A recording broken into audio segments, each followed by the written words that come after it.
வணக்கம். நான் தமிழ்மாறன் ஜோகலிங்கம். நியூஸ் தர்பாரின் சொல்லதிகாரம் நிகழ்ச்சிக்கு உங்களை அன்புடன் வரவேற்கின்றேன். தமிழகத்தினுடைய தேர்தல் களம் இறுதிக்கட்டத்தை அடைந்திருக்கின்றது. அடுத்து மகுடம் சூடப்போவது யார் என்கின்ற போட்டியில் ஒவ்வொரு அரசியல் கட்சி தலைவர்களும் மிக தீவிரமாக தேர்தல் பரப்புரையில் ஈடுபட்டிருக்கின்றார்கள் என்பது குறிப்பிடத்தக்கது. பொதுவாக தமிழகத்தினுடைய அரசியல் வரலாற்றை எடுத்து பார்ப்போமாக இருந்தால் தமிழகத்தினுடைய தேர்தல் களம் இதுவரை காலமும் 2 முனை போட்டியாகத்தான் இருந்திருக்கின்றது. இந்த முறை அதை தலைகீழ் மாற்றமாக 4 முனை போட்டியாக விரிவடைந்திருக்கின்றது. அதற்கான காரணம் தாவேகாவினுடைய வருகை என்று கூட சொன்னால் அது மிகையாகாது. இந்த 4 முனை போட்டியில் மகுடம் சூடப்போவது யார், யாருக்கு இந்த 4 முனை களம் சாதகமாக இருக்கின்றது, அதனுடைய சாதக பாதகங்கள் என்ன என்பதை பற்றித்தான் இன்றைய சொல்லதிகாரம் நிகழ்ச்சியில் நாம் கலந்து அலசி ஆராய இருக்கின்றோம். அந்த வகையிலே இன்று எமது கலையகத்துக்கு 4 சிறப்பு விருந்தினர்களை அழைத்து வந்திருக்கின்றோம். திமுகவில் இருந்து திரு பிலால் அலியார் அவர்கள் வந்திருக்கின்றார், அவரை அன்புடன் வரவேற்கின்றோம். அதிமுகவில் இருந்து திரு வாசுதேவன் அவர்கள் வருகை தந்திருக்கின்றார், அவரையும் அன்புடன் நாம் வரவேற்கின்றோம். நாம் தமிழில் இருந்து திரு எழிலரசன் அவர்கள் வருகை தந்திருக்கின்றார், அவரையும் நாம் அன்புடன் வரவேற்கின்றோம். தாவேகாவில் இருந்து திரு ரகுவரன் அவர்கள் வருகை தந்திருக்கின்றார், அவரையும் நாம் அன்புடன் வரவேற்கின்றோம். ஆம், நான் இங்கே குறிப்பிட்டது போன்று தமிழகத்தினுடைய அரசியல் களம் என்பது 4 முனை போட்டியாக இருக்கின்றது, எப்போதும் இல்லாதவாறு. இந்த 4 முனை போட்டியில் யாருக்கு சாதகம், அந்த சாதக பாதகங்கள் என்ன என்பதை அதிமுகவிடம் இருந்தே ஆரம்பிக்கலாம் நினைக்கிறேன். திரு வாசுதேவன் அவர்கள், நீங்களே கூறுங்கள், 4 முனை போட்டியில் உங்களுடைய வெற்றி வாய்ப்பு எப்படி இருக்கின்றது? வணக்கம், நான் வாசுதேவன். இந்த ஒரு தற்கால அரசியல் சூழல் மிகவும் ஒரு செக்யூரான ஒரு பிளேஸை ஏடிஎம்கே கொடுத்துருக்குங்கிறத நாங்கள் பார்க்குறோம். எந்த ஒரு விஷயத்தில் அப்படின்னு கேட்டிங்க அப்படின்னா, இந்த 5 வருஷ ஆட்சியோட ஆன்டி இன்கம்பன்சி பெட்டராகவே நல்லா ஏடிஎம்கேக்கு சாதகமான ஒரு வாய்ப்பை களத்தில் ஏற்படுத்தி கொடுத்துருக்கு. 2வது விஷயம், அண்ணன் விஜய் அவர்களோட வருகை பார்த்தீங்க அப்படின்னா நம்மளோட மைனாரிட்டி ஓட் பேங்க், டிஎம்கேயோட கோர் ஓட் பேங்க்ங்கிறத டச் பண்ணுற மாதிரியான நம்ம டிவிகேயோட வருகை இருக்கிறது. அது மட்டும் இல்லாமல் ஓவராலாகவே அரசு ஊழியர்களோட ஒரு திமுக ஆட்சியோட ஒரு பாதுகாவலர்னு சொல்கிற அந்த அரசு ஊழியர்கள்ங்கிறவங்க ரொம்ப ஒரு பெரிய மனச்சோர்வில் இருக்காங்க. இந்த 3 ஃபேக்டரும் கண்டிப்பாக அதிமுகவுக்கு ஒரு மிகப்பெரிய வெற்றியை இந்த எலெக்ஷனில் எங்களுக்கு கொடுக்க போகுது. இல்லை, இப்போ நீங்கள் குறிப்பிட்டீங்க மைனாரிட்டி ஓட்டு பிரியுது அப்படின்ற மாதிரி சொல்கிறீங்க. இது எப்படி உங்களுக்கு சாதகமாக அமையும்னு சொல்லி, இது உங்களுக்கு மைனஸாக தான் ஆகுமே ஒளி, இது எந்த வகையில் சாதகம்? குறிப்பாக நீங்கள் பிஜேபி உங்களுடைய கூட்டணியில் இருக்கிறதுனாலேயே உங்களுக்கு சிறுபான்மையினர் ஓட்டு வராதுங்கிற ஒரு குற்றச்சாட்டு இருக்குது. அதே நேரத்தில் நீங்கள் என்ன சொல்கிறீங்கன்னா, தாவேகாவினுடைய வருகை மைனாரிட்டி ஓட்டை பிரிக்குது, அதாவது சிறுபான்மையினர் ஓட்டை பிரிக்குது, அதனால் எங்களுக்கு வெற்றி வாய்ப்பு இருக்குன்னா இது லாஜிக்காவே இல்லையே. இந்த பதில் நரேட்டிவ் செட் பண்ணுறதுல திமுகவுடைய பங்குங்கிற திமுகவுடைய ஒரு இதுங்கிறது நம்ம எங்கேயுமே நம்ம மறுக்க முடியாது. ஸோ அந்த ஒரு நரேட்டிவ்ல பார்த்தீங்க அப்படின்னா, பிஜேபி அப்படிங்கிற ஒரு கட்சினாலே ஒரு மைனாரிட்டிகளுக்கு ஒரு பாதகமான கட்சி அப்படிங்கிற ஒரு பொதுவான பார்வை வெளி உலகத்தில் இருக்குது. ஸோ எங்களோட கோர் ஓட் பேங்க் அப்படின்னு சொல்லிட்டு அவங்க டிஃபெண்ட் பண்ணுற இடத்துல அந்த ஓட் பேங்க் நீங்கள் சொல்கிற இடத்துக்கே பியூராகவே இங்கே கட் ஆகுது. அது மாத்திரம் இல்லாமல் நீங்கள் தலித் ஓட்டு அப்படிங்கிறதுக்காகவே பல கூட்டணிகளோட நீங்கள் நிற்கும் போது அந்த ஓட் பேங்க்ல டிவிகேயோட ஓட்டுங்கிறது, இளைஞர்களோட ஓட்டுங்கிறது வெகு வாரியாவே திமுகவோட கோர் ஓட் பேங்கை உடைக்குதுங்கிறத நான் சொல்ல வரேன். நான் உங்களுக்கும் அதே கேள்வியை தான் நான் வைக்கிறேன். திமுகவினுடைய பிலால் அலியார் அவர்கள், உங்களுக்கும் இந்த 4 முனை போட்டி எவ்வாறு வெற்றி வாய்ப்பை ஏற்படுத்தி கொடுக்கும் என்று நீங்கள் நினைக்கின்றீர்கள்? அனைவருக்கும் வணக்கம்.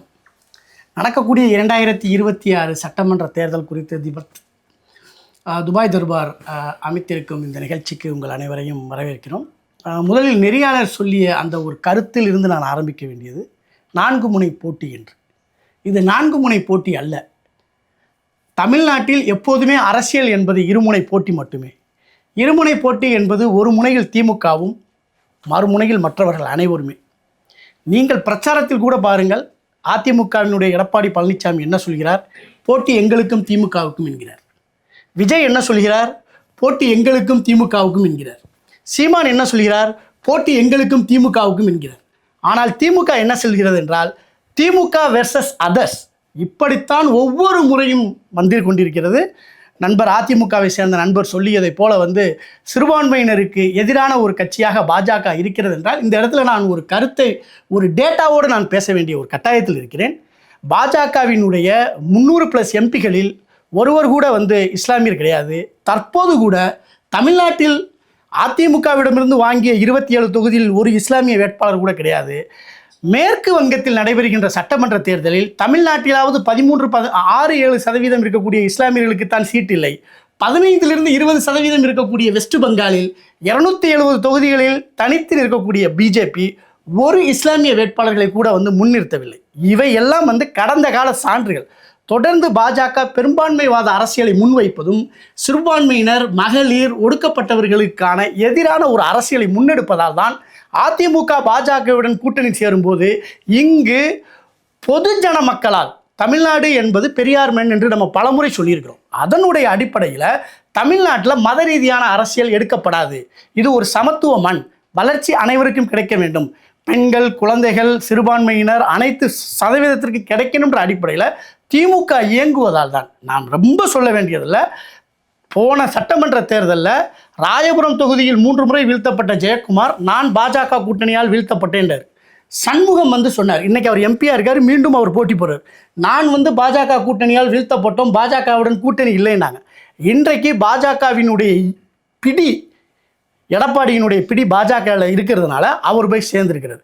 நீங்கள் சொல்லியதை போல விஜய் ஏன் உருவாக்கப்பட்டிருக்கிறார்னா சிறுபான்மையினருடைய வாக்குகளை பிரிக்க வேண்டும், இளைஞர்களினுடைய வாக்குகளை பிரிக்க வேண்டும் என்ற ஒரு திட்டமிட்ட மறைமுக சதியின் அடிப்படையில் தாவேகா என்பது மாற்று சக்தி அல்ல, அதுவும் பாஜகவினுடைய ஒரு கூட்டணி சக்தியாகத்தான் இந்த தேர்தலில் வந்திருக்கிறது. அதையும் தமிழ்நாட்டு மக்கள் புரிந்து கொண்டு ஒட்டுமொத்தமாக அதிமுக பாஜக மதவாத கட்சியையும், தாவேகா என்ற ஒரு பிராக்சி கட்சியையும், நாம் தமிழர் என்ற வளர்ச்சிக்கு எதிரான ஒரு கட்சியையும் புறந்தள்ளிவிட்டு திராவிட மாடல் 2.0 ஆட்சியை மீண்டும் தமிழ்நாட்டில் நிலைநிறுத்துவார்கள். அதற்கு மே 4ஆம் தேதி கட்டியம் கூறும். அப்போது நாங்கள் உறுதியாக மக்களினுடைய ஆதரவை மீண்டும் எடுத்துச் சொல்வோம் என்று இந்த வாய்ப்புக்கு சொல்லிக்கிறேன். நிச்சயமாக உங்களுடைய முதல் கட்ட கருத்திலே மிக ஆழமான கருத்துக்களை முன்வைத்திருந்தீர்கள். ஏன் தமிழக மக்கள் உங்களுக்கு வாக்களிக்க வேண்டும் என்று. அதே நான் திமுக அதிமுகவிடம் கேட்ட அதே கேள்வியை தான் தவகவிடமும் கேட்கிறேன். இந்த 4 முனை போட்டி என்பதையே உருவாக்கியது உங்களுடைய வருகைக்கு பிறகுதான். இந்த 4 முனை போட்டியிலே உங்களுக்கு இந்த களம் எந்த அளவுக்கு சாதகமாக இருக்கின்றது, உங்களுடைய வெற்றி வாய்ப்பு எப்படி இருக்கின்றது? முதலாவது அனைவருக்கும் வணக்கம். இந்த வாய்ப்பு உருவாக்கிய துபாய் தர்பார் அவர்களுக்கு மிக்க நன்றி. நெறியாளர் சொன்ன போல் 4 முனை போட்டின்னு சொல்லியிருக்காரு. இது எங்கள் தலைவர் தளபதி சொன்ன மாதிரி இது 2 முனை போட்டி தான், டிவிகே விசஸ் டிஎம்கே. எதுக்காகனா இப்போ அண்ணன் சொன்னார், இப்போ எல்லா கட்சியினரும் டிஎம்கேவை தான் எதிர்த்துக்கிறாங்க, அதனால் இங்கே 2 முனை போட்டின்னு. அப்படி இல்லை. இப்போ பார்த்திங்கன்னா முன்னாடி ஏடிஎம்கே அம்மையார் 10 வருட காலமாக தொடர்ந்து ஆட்சி பண்ணாங்க. அன்னைக்கு 2021 என்னோட ஸ்டேட்மெண்ட் என்னன்னா, ஏடிஎம்கே அன்றைக்கி ஆளுங்கட்சியாக இருந்தனால அதே டிஎம்கே அரசியலுக்குள் வரப்போ அன்றைக்கி ஏடிஎம்கே தான் எல்லா மாற்று கட்சி எல்லாருமே, அன்றைக்கி இருந்த நாம் தமிழராக இருக்கலாம் எல்லா கட்சியுமே ADMK versus DMK, ADMK versus NTK, இப்படி தான் ஸ்டேட்மெண்ட். இன்றைக்கி யார் ஆளுங்கட்சியாக இருக்காங்களோ அவங்களுக்கு எதிர்க்கிறது தான் மற்ற கட்சியின் ஒரு நிலைப்பாடு. அதே மாதிரி தான் நாங்களும் டிவிகே விசஸ் டிஎம்கே நாங்கள் எங்களுடைய நிலைப்பாடை வச்சு ஒரு கருத்தை திரும்ப திரும்ப அழுத்தமாக நீங்கள் பதிவு செய்கிறதால அந்த குறுக்குறேன்னா டிஎம்கே வஸ் தேவைக்கான்றீங்க.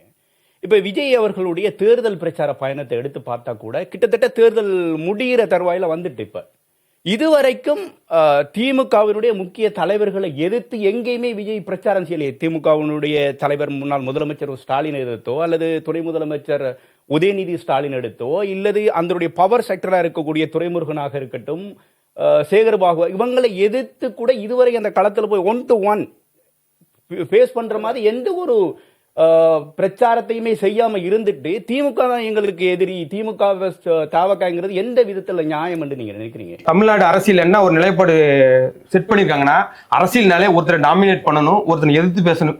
முதல்ல நம்ம மக்களுக்கு என்ன செய்ய போறோம், எங்களுடைய விஷயம் தெளிவா இருக்கு. இப்போ ஒருத்தர் எதிர்த்து களத்துல நிக்கிறோம்னா அவர் என்ன செய்திருக்கிறார் இந்த மக்களுக்கு, நீங்க என்ன செய்ய போறீங்கன்றதை எடுத்து சொல்ற அதே வேளையில இவ்வளவு காலம் ஆட்சியில் இருந்த திமுக தலைவரும் அதனுடைய துணை முதலமைச்சரும் இந்த மக்களுக்கு என்ன தீங்கு செய்திருக்காங்கன்னு எடுத்து சொல்ல வேண்டிய கடமை மக்களுக்கு எடுத்து சொல்ல வேண்டிய. அவங்க என்ன எடுத்து சொல்றாங்க நீ பாத்தீங்களா? நெறியாளர் கொஞ்சம் அவங்க என்ன எடுத்து சொல்றாங்க, போட்டோ தூக்கி காமிக்கிறதா அவங்களுடைய வேலை. அதிகபட்ச வேலை என்ன, போட்டோ தூக்கி காமிச்சிட்டு 5 வருஷம் ஆட்சியில ஒரு ஆப்போசிட்ல 10 வருஷமா இருந்தவங்கள கட்சியினர அவங்களோட செயல்பாட சொல்றதுக்கு வார்த்தைகள் இல்லாம போட்டோ காமிச்சிட்டு இதுதான் நீங்க இவ்வளவுதான் அவங்களோட செயல்பாடு இருக்குது. அதனால நாங்க அந்த அரசியல் நாங்க எடுக்க விரும்பல. எங்க மக்களுக்கு ஆதரவா பேச வந்திருக்கீங்களா இல்ல அதிமுக ஆதரவான சொல்லுங்க. நீங்க கொஞ்சம் யோசிக்கணும். ஒரு இடத்துல ஒரு ஒரு 3.5 வருட காலம் ஒரு முதலமைச்சர் இருந்தவர் ஒரு கொள்கை ரீதியாவோ இல்ல அவங்க செயல்பாடு எப்படி இருந்துச்சு ஒரு காமனா யோசிச்சு பாருங்க. ஒரு கட்சி ரீதியா பாக்குறப்ப ஒரு பொதுக்கூட்டத்துல போராட்டத்துல கூட ஒரு போட்டோ தூக்கி காமிக்கிறதுனால ஒரு விஷயம் கிடையாது. மக்களுக்கு உங்களுடைய கொள்கை திட்டங்களை அறிவிங்க. நாங்க இது வரைக்கும் லாஸ்ட் இயர் நாங்க எத்தனை 92% நாங்க நிறைவேற்று சொல்லிருக்காங்க.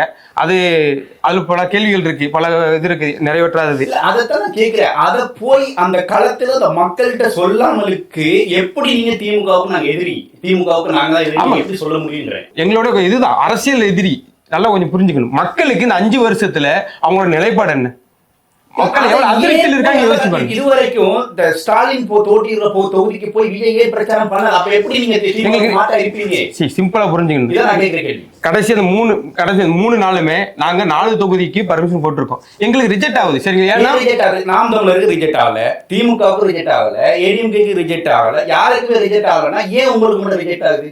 இது திமுக ஆட்சியில் இல்ல, தேர்தல் ஆணையத்தோட கட்டுப்பாட்டுல தான் இப்போதைக்கு அரசாங்கம் இருக்குது. அப்ப தேர்தல் ஆணையம் உங்களுக்கு சரி செய்யுதுன்னு சொல்ல வரீங்களா? தேர்தல் ஆணையம் சரி சொன்னீங்க திமுக எங்களை விட மாட்டேங்குது, எங்கேயுமே போட மாட்டேங்கிறாங்க, எங்கேயுமே. தேர்தல் ஆணையத்தின் மீதே நீங்க குற்றச்சாட்டு இருக்கீங்க. ஆமா, தேர்தல் ஆணையத்து மேல 1008 குற்றச்சாட்டு இருக்கு. சரி, குற்றச்சாட்டு இல்லாம இல்ல. நீ குற்றச்சாட்டு பாத்தீங்கன்னா தபால் ஓட்டுக்கு ஒரு தபால் ஓட்டு இருக்கப்போ ஒரு காவல்துறை அதிகாரி ஒரு தேர்தல் அதிகாரி போறாங்க. அந்த இடத்துல திமுக பிரமுகர் காசு கொடுத்து அந்த ஓட்டை தான் வசப்படுத்துறாங்க. அங்க அதே தேர்தல் அதிகாரியா இருக்காங்க, அவங்களோட கட்டுப்பாடுல இருக்கு. அங்க அந்த நடவடிக்கை இல்லை. அப்படி நீங்க பல இடத்துல பல விதமா சொல்லலாம். இது தமிழ்நாட்டில் அவ்வளவு இது நடந்துட்டு இருக்கு. அப்ப தேர்தல் அதிகாரி நான் எல்லாரும் ஒருபட்சமா சொல்லிட முடியாது. எங்களோட இது நாங்க அப்ளை பண்றோம், இந்த தொகுதி போறோம்னு. எங்களுக்கு அது கரெக்டான பர்மிஷன் கிடைக்கல. அவங்க சில கேள்விகள் கேட்கலாம், இந்த பாதுகாப்பு இருக்கா, அது எங்க சைடுல சில இது இருக்கனால சில கேன்சல் ஆகுது. இயல்பா மக்களுக்கு எழுதுற ஒரு கேள்விதான் இது. எல்லாருக்கும் அப்ரூவல் கிடைக்கும் போது உங்களுக்கு மட்டும் ஏன் கிடைக்கலன்றது பொதுமக்களினுடைய கேள்வியா தான் நான் உங்கள்கிட்ட கேள்வி வச்சேன்.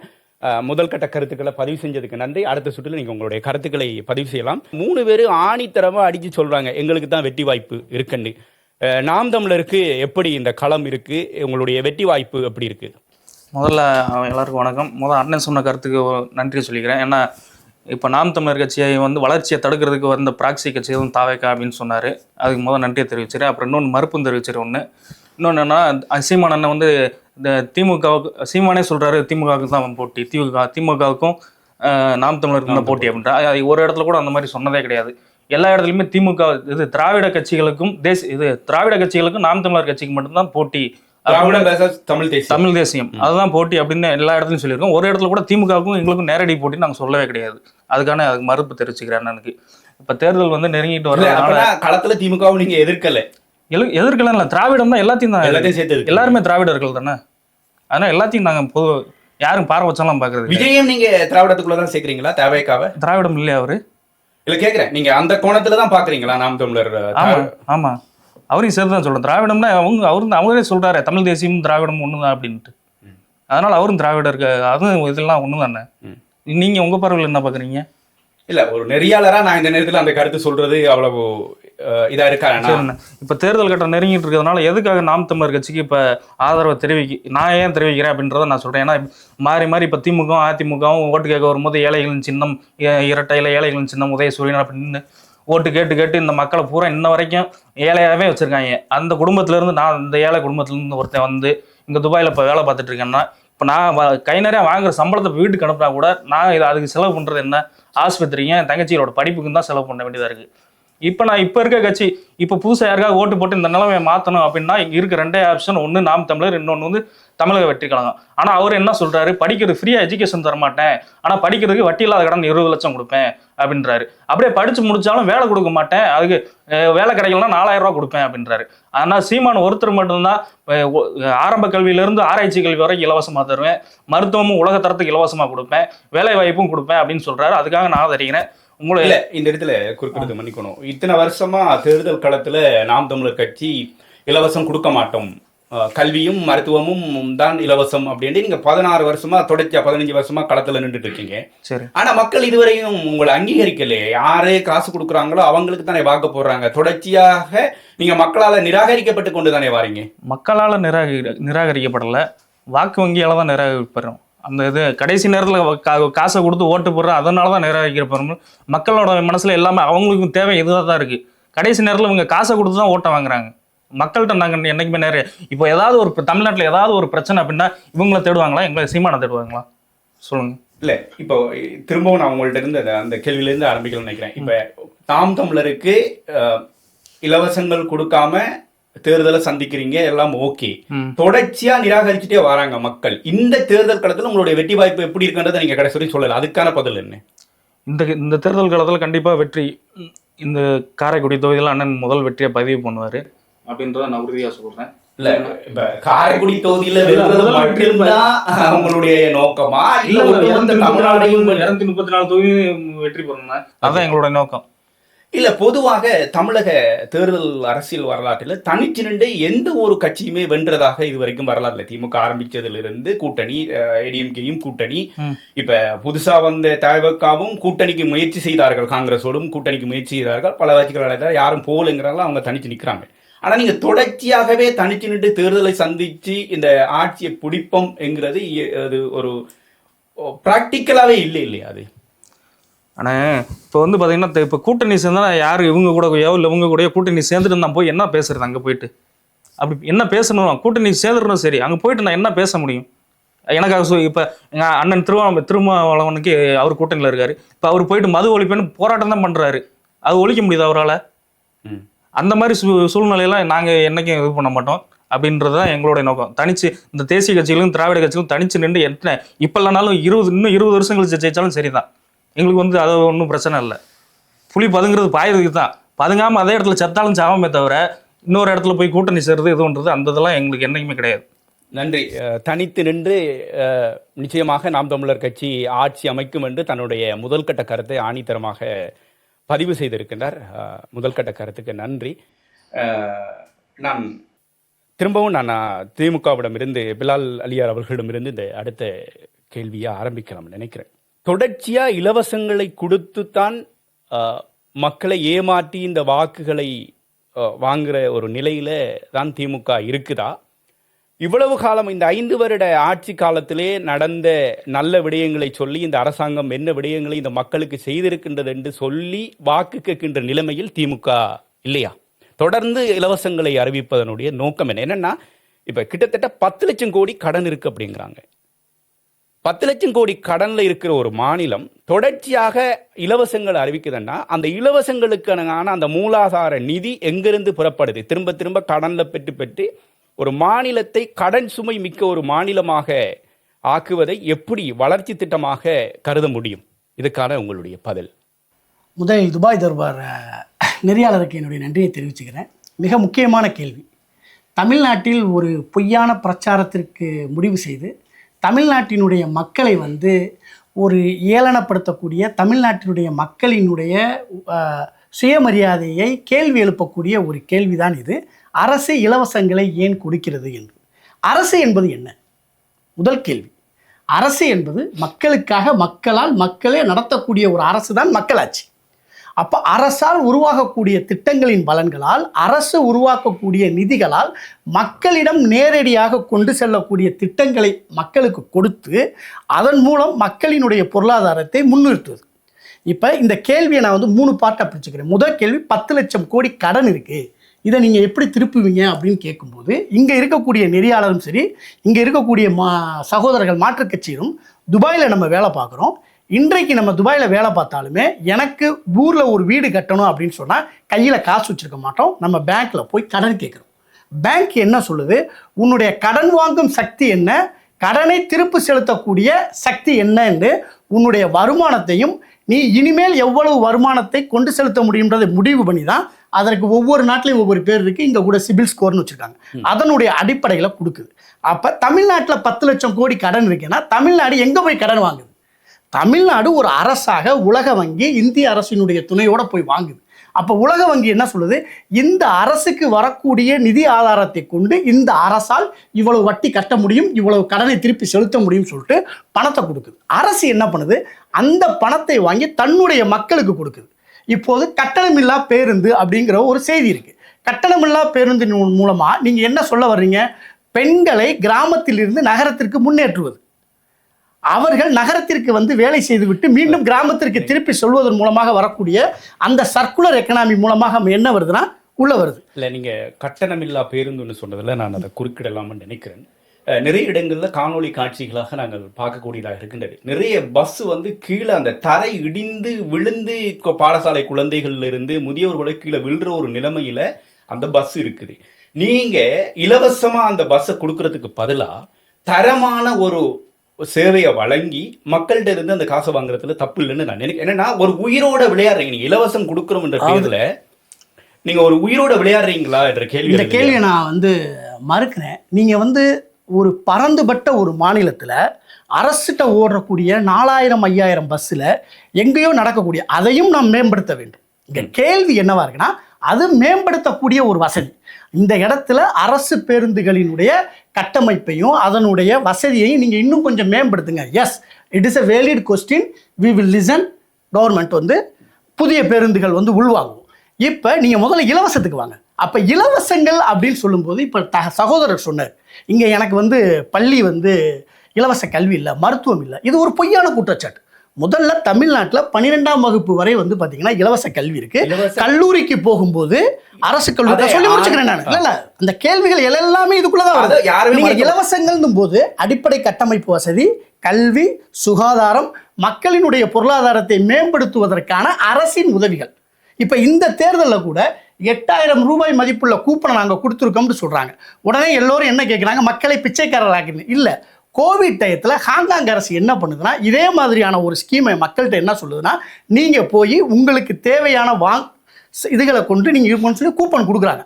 மக்கள் என்ன பண்ணுறாங்கன்னா, அதன் மூலமாக தங்களுடைய வாங்கும் சக்தியை உள்ளாக்கும் போது அந்த டயத்தில், அந்த ஃப்ரீயாக கொடுத்த அந்த டயத்தில் வந்து பார்த்தீங்கன்னா பொருளாதாரம் மேம்பட்டிருக்கு, அரசுக்கு வருவாய் அதிகமாக இருக்கு, மக்களுக்கான தேவைகள் தீர்க்கப்படுது. 3 பாயிண்ட்டுங்க, மக்களோட தேவைகள் தீர்க்கப்படுது. எஸ், அப்போ ஒரு ஃப்ரிட்ஜ் வாங்கணும்னா மக்களை முட்டாளாக்குறீங்க. எதுக்கு அவன் சாதாரண ஓட்டு வீட்டில் இருக்கிறவன் வந்து ஃப்ரிட்ஜ் யூஸ் பண்ணக்கூடாது? அடிப்படையான ஒரு கேள்வி. இலவசம் கொடுக்கறதுக்கு பதிலா, மக்களை கையேந்த வைக்கிறதுக்கு பதிலா மக்களுக்கு நிரந்தரமான ஒரு வேலை வாய்ப்பை ஏற்படுத்தி கொடுத்து அதன் மூலமாக மக்களே சுயமாக அந்த ஃப்ரிட்ஜையோ வாஷிங் மிஷினையோ வாங்க வைக்கிறது தான் ஒரு அரசினுடைய தார்மீக கடமையா இருக்க முடியும். நிச்சயமா நிச்சயமா. இப்ப பொய்யான குற்றச்சாட்டு சொல்லி முடிக்கிறேன் நான், சொல்லி முடிக்கிறேன். அரசு என்ன பண்ண சொல்லி முடிச்சுக்கிறேன். இந்த கேள்வி புரிஞ்சுக்கிட்டேன். நான் என்ன கேட்கிறேன்னா, நீங்க இலவசங்கள் கொடுங்க, பிரச்சனை இல்லை. மக்களை கையேந்த நிலையில வச்சுத்தான் அந்த வாக்கை பறிக்க வேண்டும் என்ற அரசியல் உள்நோக்கத்துக்காகத்தான் திமுக இந்த கேள்வியை நான் வன்மையா கண்டிக்கிறேன். இந்த கேள்வி வந்து நெறியாளர் வந்து தமிழ்நாட்டு மக்களை வந்து கொச்சப்படுத்துறீங்க. தமிழ்நாட்டு மக்கள் எங்கும் கையேந்தி நிற்கவில்லை. அவர்கள் சுயமரியாதையுடன் தங்களுடைய கல்வியை முடித்து, இந்த சகோதரர் வந்து திருமங்கலத்திலிருந்து கிளம்பி வந்து இன்னைக்கு துபாயில வேலை பார்க்கிறாரு. நான் மேலூர்ல இருந்து கிளம்பி வந்து துபாயில வேலை பார்க்கிறேன். மன்னார்குடியில் இருக்கக்கூடிய ஒரு சாதாரண இளைஞன் கிளம்பி வந்து இங்க துபாயில வேலை பார்த்துக்கிட்டு இருக்காரு. இவர் ஒரு உசிலம்பட்டியில இருந்து வந்திருக்காரு. இவர்கள் அனைவரும் அரசினுடைய இலவச திட்டங்களால் பயன்பெற்று அந்த திட்டத்தின் அடிப்படையில் எங்களுடைய வாழ்வாதாரத்தை மேம்படுத்தி மீண்டும் எங்களுடைய வருமானத்தை தமிழ்நாட்டுக்கு கொண்டு செல்லக்கூடிய அந்நிய செலவாணியை உருவாக்குகிறோம். இதை போன்ற சமூக நலத்திட்டங்களை செயல்படுத்துவதை இலவசங்கள் என்று சொல்லி கொச்சைப்படுத்துவதை நான் வன்மையாக கண்டிக்கிறேன். நெறியாளர் மீண்டும் அந்த மாதிரியான வார்த்தையை பேசுவதை அதிமுக கட்சியும் கண்டிக்க வேண்டும், தாவேகாவும் கண்டிக்க வேண்டும் என்று சொல்லிக் கொள்கிறேன். பள்ளிக்கல்வித்துறைக்கும் மருத்துவத்திற்கும் அரசு செய்யக்கூடிய இலவச செய்திகளை கொச்சைப்படுத்தக்கூடிய நெறியாளரை நீங்கள் அந்த மாதிரி பேசக்கூடாது என்று சொல்வதை நான் கேட்டுக்கொள்கிறேன். இந்த இடத்துல இது தமிழ்நாட்டு மக்களை வந்து அவமானப்படுத்தக்கூடிய செயல் நான் சொல்லி முடிச்சுக்கிறேன். அரசு எந்த மக்களையும் கையேந்த விடவில்லை.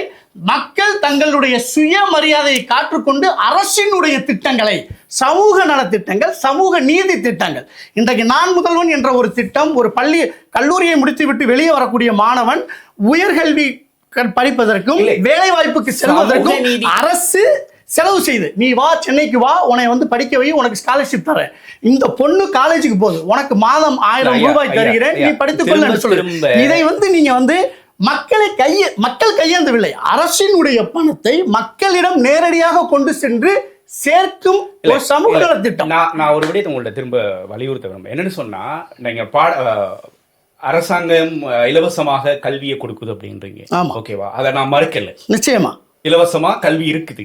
அது தரமா இருக்குதா? நிச்சயமா தரமா இருக்கு. எத்தனை பேர் அதை விரும்புறாங்க? இதுல இருக்கிறவங்கள எத்தனை பேர் பிள்ளைகள் அரசாங்க பாடசாலையில படிக்குது, எத்தனை பிள்ளைகள் வந்து தனியார் பாடசாலையில படிக்குதுன்ற ஒரு கேள்வி எழுது. இப்ப அரசாங்கம் தரமான கல்வியை நடத்தினா அரசாங்கமே வந்து என்ன கேட்குதுன்னா, பாடசாலைகளை சீரமைக்கிறதுக்கு பொதுமக்கள் பழைய மாணவர்கள் நிதியுதவி அளிங்கன்னு உங்களுடைய பள்ளி கல்வித்துறை அமைச்சரை கேட்கிறாரு. அந்த நிலைமையில தான் அரசாங்கம் இருக்குது.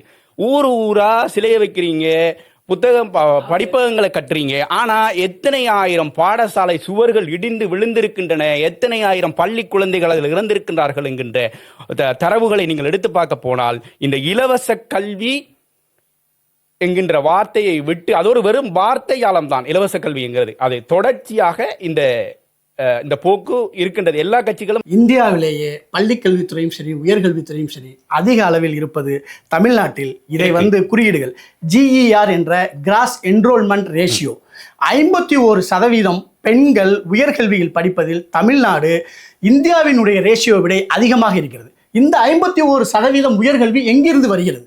பள்ளிக்கல்வியில் இருந்து வருகிறது. பள்ளிக்கல்வி எங்கிருந்து வருகிறது? கிராமங்களில் இருக்கக்கூடிய அரசு பள்ளிகளில் இருந்து தான் வருகிறது. இங்கு குறைபாடுகளை ஒரு மிகப்பெரிய பிரச்சனைகளாக பேசுவதும், ஒட்டுமொத்த கட்டமைப்பை குறை சொல்வதன் மூலமாக அந்த வசதிகள் மற்ற மக்களுக்கு கிடைக்க முடியாமல் செய்யக்கூடிய ஒரு சதியா தான் பார்க்குறேன். இப்போ அண்ணன் சொன்ன மாதிரி அவர் டேட்டாவோட சொன்னார். அதே டேட்டாவில் மிடில், அதாவது 5ஆம் வகுப்பு வரைக்கும் இடைநிறுத்தம் செய்யப்பட்ட பர்சன்டேஜ் 2.5% தமிழ்நாட்டில் தான் இருக்குது. நிச்சயமா இந்த கேள்விக்கு நான் குறுக்கிடுறேன். இதை நான் சொல்ல மாட்டேன். ரொம்ப நன்றி உங்களுக்கு. ஏன்னா கொரோனாவில் அரசு ஆட்சிக்கு வந்ததுக்கு அப்புறம் கொரோனாவில இருந்து 10வது படித்து முடித்து விட்டு 11வது செல்லாதவர்கள், 9வது படித்து விட்டு 10வது செல்லாதவர்களை இடைநிற்றலுக்காகவே இந்த அரசு சிறப்பு திட்டம் செயல்படுத்தி மாவட்ட கலெக்டர்ல இருந்து அரசு பள்ளி ஆசிரியர்கள் மூலமாக மீண்டும் அந்த மாணவனை வந்து சந்தித்து அவர்களை பள்ளிக்கு வர செய்ததில் இந்த அரசுக்கு ஒரு மிகப்பெரிய பங்கு இருக்கிறது. அதன் மூலமாக எந்த மாணவனும் இடைநிற்றாமல் அவனை 12ல் இருந்து காலை கல்லூரி வரை முடிப்பதற்கான செயல் திட்டங்களை இந்த அரசு செஞ்சுக்கிட்டு. அப்படி இல்லாம லாஸ்ட் இயர் கணக்கெடுப்புல 8% மாணவர்கள் இடைநிற்கப்பட்டிருக்காங்க. வெறும் 5ஆம் வகுப்பு கீழே இருக்கும் 2% மாணவர்கள். அது பொய்யான தகவல். நீங்க எடுத்த வாய்ப்பே இருக்குது. நீங்க எந்த டேட்டால செக் பண்ணீங்க, நீங்க அதை செக் பண்ணி பாருங்க. தமிழ்நாட்டுல வாய்ப்பு கிடையாது. உங்களுக்கான வாய்ப்பு அடுத்த சுற்றுல நான் அதுக்கான மறுத்து பேசுவதற்கான வாய்ப்பு உள்ளது. இப்ப அதிமுக கிட்ட அதுக்கான கேள்வி கேட்க வேண்டிய ஒரு இதுக்கு அவங்களுக்கு பதில் சொல்ல வேண்டிய ஒரு தார்மீக பொறுப்பு இருக்கு நினைக்கிறேன். தொடர்ச்சியாக இலவசங்களை கொடுத்து தான் வாக்குகளை பெற வேண்டிய நிலையிலே அதிமுக இருக்குதா? என்னன்னா, அவங்க 1000 ரூபாய் சொன்னா நீங்க 2000 சொல்றீங்க. அவங்க டோக்கன் கொடுக்குறாங்கன்னா நீங்க 8000 கொடுக்குறீங்க. இதுல என்ன இது என்ன மாதிரியான ஒரு அரசியல் நிலைமை? இது மக்களை தொடர்ச்சியாக வறுமையில் வைத்து அந்த வறுமையை பயன்படுத்தி வாக்கை வாங்க வேண்டும் என்பதுதான் இந்த திராவிட கட்சிகளுடைய அடிப்படை கோட்பாடா இருக்குதா? இல்லை, அண்ணன் கண்டிச்ச மாதிரியே இந்த ஒரு கொஸ்டினை நானும் வன்மையாக கண்டிக்கிறேன். இது ஒரு சமூக நீதி மாநிலம், முதல்ல திராவிட மாநிலம். ஓகே, நாங்க கொடுக்கிறது கம்யூனிசம் சமூக நீதி என்பது கையேந்த வைப்பது இல்ல. இது தவறு. அப்பா பையனுக்கு கொடுக்கிறது கையேந்தலா, பிச்சையா? அப்பா பையனுக்கு கொடுக்கிறது, அண்ணன் தம்பிக்கு கொடுப்பது பிச்சையா? அண்ணன் தம்பிக்கு கொடுப்பது பிச்சையா? அப்பா பையனுக்கு கொடுப்பது பிச்சையா? அண்ணன் வந்து தொடர்ச்சியா தம்பிய வந்து வரமணில வச்சு தம்பி தனக்குள்ள இருக்கும். தவறு தவறு தவறு தவறு. இல்ல தவறு. நீங்க சொல்ல வர்றது தவறு. சோ எல்லா ஸ்கீமுமே வந்துட்டு உங்களுக்கு இலவசத்தை மட்டும் தான் புஷ் பண்ணுதுன்னு நீங்க சொல்றீங்க பாத்தீங்களா? தவறு. எலெக்ஷன் மேனிஃபெஸ்டோ இல்ல அஇஅதிமுகவோட இந்த வருட மேனிஃபெஸ்டோ என்ன? மருத்துவ படிப்புக்கு தமிழக அரசு பள்ளியிலிருந்து வர மாணவர்களுக்கு 7.5% இடஒதுக்கீடு நீட்ல கொடுத்தது அதிமுக. இப்ப 10% கொடுக்க போறது அதிமுக. 12 மருத்துவக் கல்லூரிகள் கொண்டு வந்தது அதிமுக. இத்தனை கொடுத்த அதிமுகவை வெறுமனே நீங்க ஒரு சிறிய நீங்க வந்து இலவசத்தை மட்டும் தான் கொடுத்து நீங்க மக்களை அடக்கிட்டீங்க. நீங்க எப்படி சொல்ல முடியும்? இத்தனை வருஷத்துல இப்ப நான் படிச்சு இங்க உட்காந்துருக்கேன், அரசு பள்ளி மாணவனா நான் படிச்சு இங்க வந்து இந்த ஒரு நிலைமையில இருந்து இங்க ஒரு அந்நிய செலவனை நான் கொடுக்குறேன் அப்படின்னா திராவிடம் கொடுத்தது. எந்த வகையில கேளுங்க, 32 வருஷம் அஇஅதிமுக ஆட்சியில இருந்தது. அது ஒரு திமுகவுக்கு மட்டுமே பொதுவான விஷயம் கிடையாது, அது திராவிடத்துக்கு பொதுவான விஷயம். ஓகேங்களா? ஸோ எங்களை வந்துட்டு நீங்க வந்துட்டு ஏன் அந்த ஒரு சின்ன ஒரு பாக்ஸ்குள்ள அடிக்கிறீங்க? ஏன் வந்துட்டு நீங்க அவங்க 1000 கொடுத்தா நீங்க 2000 கொடுக்குறீங்கன்னு கேக்குறீங்க? பொதுவான கேள்விதான். இந்த இலவசம் கொடுக்கறதுக்கான மூலாதார நிதி எங்கிருந்து வருது? எதன் மூலமாக அந்த வருவாயை ஈட்டுறீங்க? நீங்க வருவாயை ஈட்டி கொடுத்தால் கூட பிரச்சனை இல்லை. ஆனா நீங்க தொடர்ச்சியாக சாராயம் விற்கிறீங்க. 2 கட்சியும் சாராயம் விற்கிறீங்க. மதுவை வித்து மதுவில் இருந்து வர ஒரு விஷயத்துல நீங்க அதை செய்றீங்க. இன்னொன்று போய் சென்ட்ரல் பேங்க்லயோ எங்கேயோ வேர்ல்டு பேங்க்லயோ எங்கேயோ போய் கடனை வாங்கி கொடுக்குறீங்க. இலவசம் கொடுக்கறத நான் இலவசம் கொடுக்குறீங்க, சரி, ஏதோ வகையில் 2வும் கொடுக்குறீங்க. இதை எங்கிருந்து கொடுக்குறீங்கன்றதான் கேள்வி, இங்க வர கேள்வி. நம்ம வந்துட்டு நமக்கு திருப்பி அடைக்கிற ரேஷியோ எப்படிங்கிறத பொறுத்து கடன் கொடுக்குறாங்கிறத அண்ணன் சொன்னாரு. 5 லட்சம் கோடி எப்படி இருப்பாங்க? அவங்க 10 லட்சம் கோடி ஆக்கிருக்காங்க. உதாரணத்துக்கு நீங்க வந்தீங்கன்னா 15 லட்சம் கோடி இல்ல சுதந்திரம் ஆனதுல இருந்து அப் டு அண்ணன் எடப்பாடியார் ஆட்சியை விட்டு இறங்க வரைக்கும் 10 லட்சம் கோடியா இருந்த கடன் ஒரே வருஷத்துல லைக் அந்த 5 வருஷத்துல ஒரு வருஷத்துக்கு 1 லட்சம் கோடி 5 லட்சம் கோடி ஆயிருக்கு. எங்களோட தொலைநோக்கு பார்வை திட்டங்கள் எல்லாமே வந்துட்டு நீங்க கன்சிடர் பண்ண மாட்டீங்க. அம்மா வந்துட்டு கிராமப்புற மக்களுக்கு வந்துட்டு விலையில்லா கறவை மாடுகள் கொடுத்தாங்க. பால் உற்பத்தி நீங்க மாயஜாலமா ஒரு வார்த்தை கிடையாது. கட்சி ஒரு வார்த்தை பயன்படுத்துங்க, விலையில்லா மடிக்கணினி, விலையில்லா சைக்கிள். விலையில்லா சைக்கிள்னா நீங்க அதை எங்கேயும் ஃப்ரீயா வாங்குறீங்களா? நீங்க ஒரு இடத்த காசு கொடுத்து தானே வாங்குறீங்க. எதுக்கு அதை இலவசம்னு சொல்றீங்க? நான் எனக்கு என் பையனுக்கு நான் கொடுக்கறத நீங்க எதுக்கு இலவசம்னு சொல்றீங்க? இலவசம்னா நீங்க ஒரு இடத்த வாங்குறீங்க. இப்போ ஒரு கம்பெனில போய் வாங்குறீங்கன்னா அது இலவசம் வாங்கல, அதுக்கான காசு கொடுத்து தானே வாங்குறீங்க. அதை நான் காம்பன்சேட் பண்றேன் throughout the schemes whatever I'm implementing to my people, for my people. Okay, என்னோட மக்களுக்கு நான் இலவசமா கல்வி கொடுக்குறேன். அவன் படிக்கிறான், அவன் வேலைக்கு போறான், டாக்ஸ் கட்டுறான், அவனுக்கு தேவையான பொருட்களை வாங்குறான், அது எனக்கு ரிட்டர்னா வருது. இலவச கறவை மாடு, விலையில்லா கறவை மாடுகள் கொடுக்குறேன், அந்த பாலை உற்பத்தி பண்றான், அது அந்த பால் உற்பத்தினால வந்துட்டு வியாபாரம் பெருகுது. அந்த திட்டத்தை யாருமே தப்பு சொல்லல. நீங்க எந்த ஒரு ஸ்கீமை பத்தி நீங்க பொதுவா கேக்குறீங்களோ அதை நான் சொல்றேன். நீங்க இப்போ இந்த வருட மேனிஃபெஸ்டோல நீங்க சொல்லியிருக்க எந்த ஒரு ஸ்கீமை பத்தி நீங்க கேக்குறீங்கன்னு சொல்லுங்க, நான் சொல்றேன். இலவசம்னா எது? மகளிருக்கு கொடுக்குற 2000 ரூபாய். ஏங்க இங்க அரபு நாடுகள்ல அவங்க குடிமக்களுக்கு அமௌண்ட் கொடுக்கறது இல்லைங்களா? அது வந்து கடன் வாங்கி கொடுக்கல, கடன் வாங்கி தன்னிலை அடைந்திருக்கு. இந்த நாடு வந்து இப்ப சுவிட்சர்லாந்துலயும் கொடுக்குறாங்க, ஜெர்மன்லயும் கொடுக்குறாங்க, ஐரோப்பிய நாடுகளையும் கொடுக்குறாங்க. என்னன்னு சொன்னா அந்த அரசாங்கத்திட்ட மேலதிகமான நிதி இருக்கு. அந்த நிதியை வச்சு என்ன செய்யணும்னு தெரியல. தன்னோட குடிமக்களுக்கு என்னடா அங்கிருந்து வரியார வரும், அதை திருப்பி கடல்ல இருந்து கொண்டு நீங்க எப்படி திரும்ப இலவசம் கொடுப்பீங்கிறதா கேள்வி சார். இதுதான் சார், மாநில தண்ணீரை அடைஞ்சிட்டு வாங்கும் திறன் ஒண்ணு இருக்குங்க சார். ஓகே, வாங்கும் திறன் இருந்தாதான் அந்த மாநிலத்தோட பொருளாதாரம் மேம்படுங்க சார்.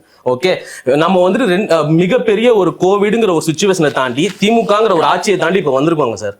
ஸோ பொருளாதாரம் வந்துட்டு ரொம்ப மிகுந்த சீரழிவு நிலைமையில இருக்கு. மக்களை மீட்டெடுக்கணும். அதுக்கான ஒரு பொருளாதார மேம்பாட்டு விஷயமா தான் ஆட்சிக்கு வந்தவுடன் நாங்க கொடுக்க போற அந்த 10,000 ரூபாய் பொருளாதார மேம்பாட்டுக்காக மணி சர்க்குலேஷனுக்காக நான் கொடுக்க போற 10,000 ரூபாய் மற்றும் அந்த 2,000 ரூபாய் மகளிர்களுக்காக. ஏன்னா இந்த பொருளாதார நிலைமை வந்துட்டு கூடிக்கிட்டே இருக்குதுங்க சார். இப்ப பாத்தீங்கன்னா நம்மளோட அந்நிய செலாவணி வந்துட்டு எங்கெங்கயோ போயிட்டு இருக்கு. நம்ம நாட்டுக்குன்னு சொல்லல, பொதுவாகவே சொல்றேன். ஓகே, இந்தியாவுன்னு சொல்லல, நான் வந்துட்டு பங்களாதேஷ் எடுத்துங்க, பாகிஸ்தான் எடுத்துங்க, வேணா அமெரிக்காவை எடுங்க சார், குறையுதுங்கல்ல. சோ அதுக்கு தகுந்த மாதிரி இப்ப நாங்க 2000 கொடுக்குறோம். எங்க அக்கா தங்கச்சி வாழ்ந்துட்டு போட்டோம்.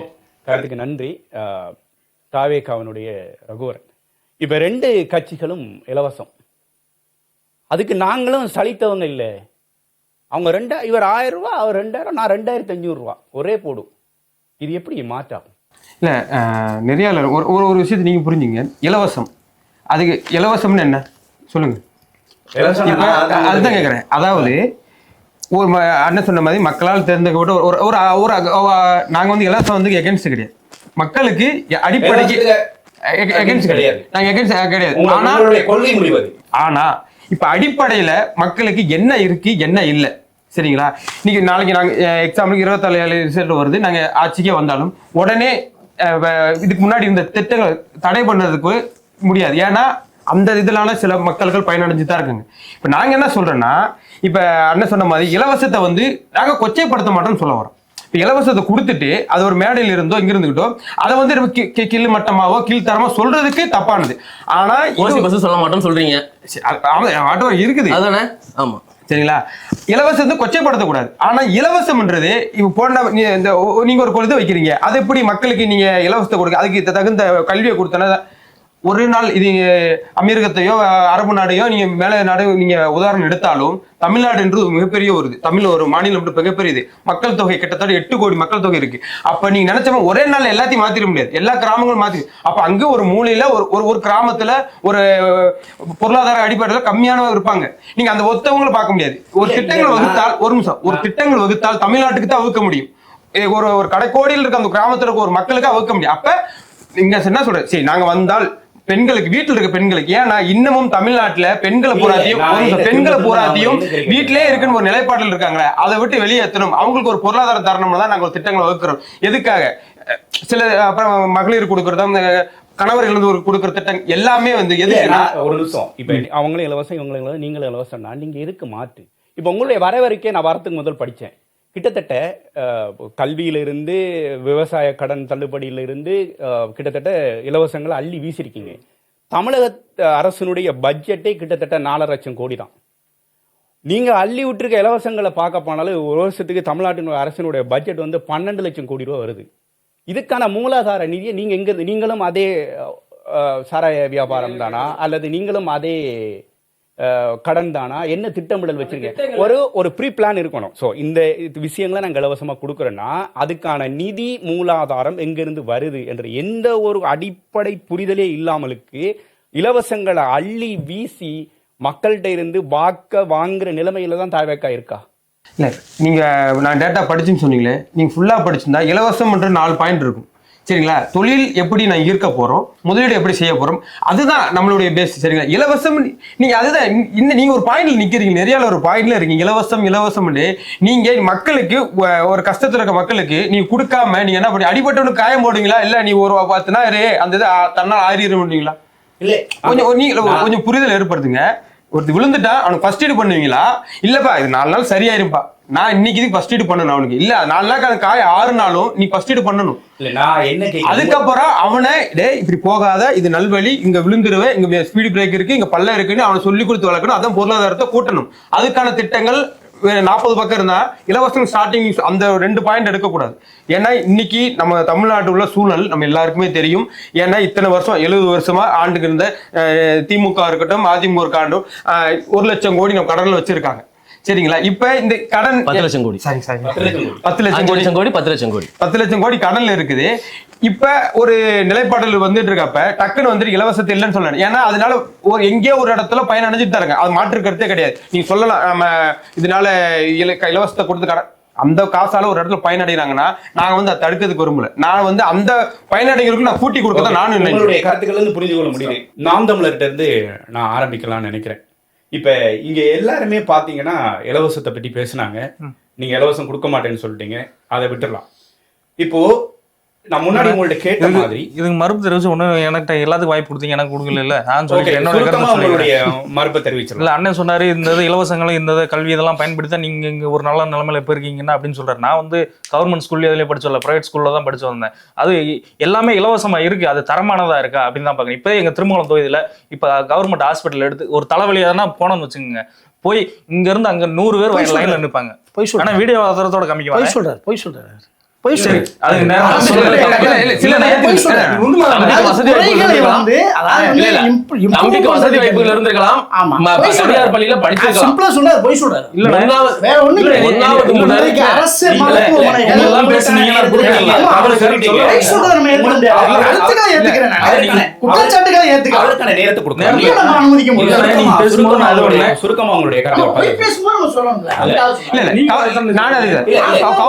நிலைப்பாடு நான் 100 கருத்துக்கள் வைப்பேன்.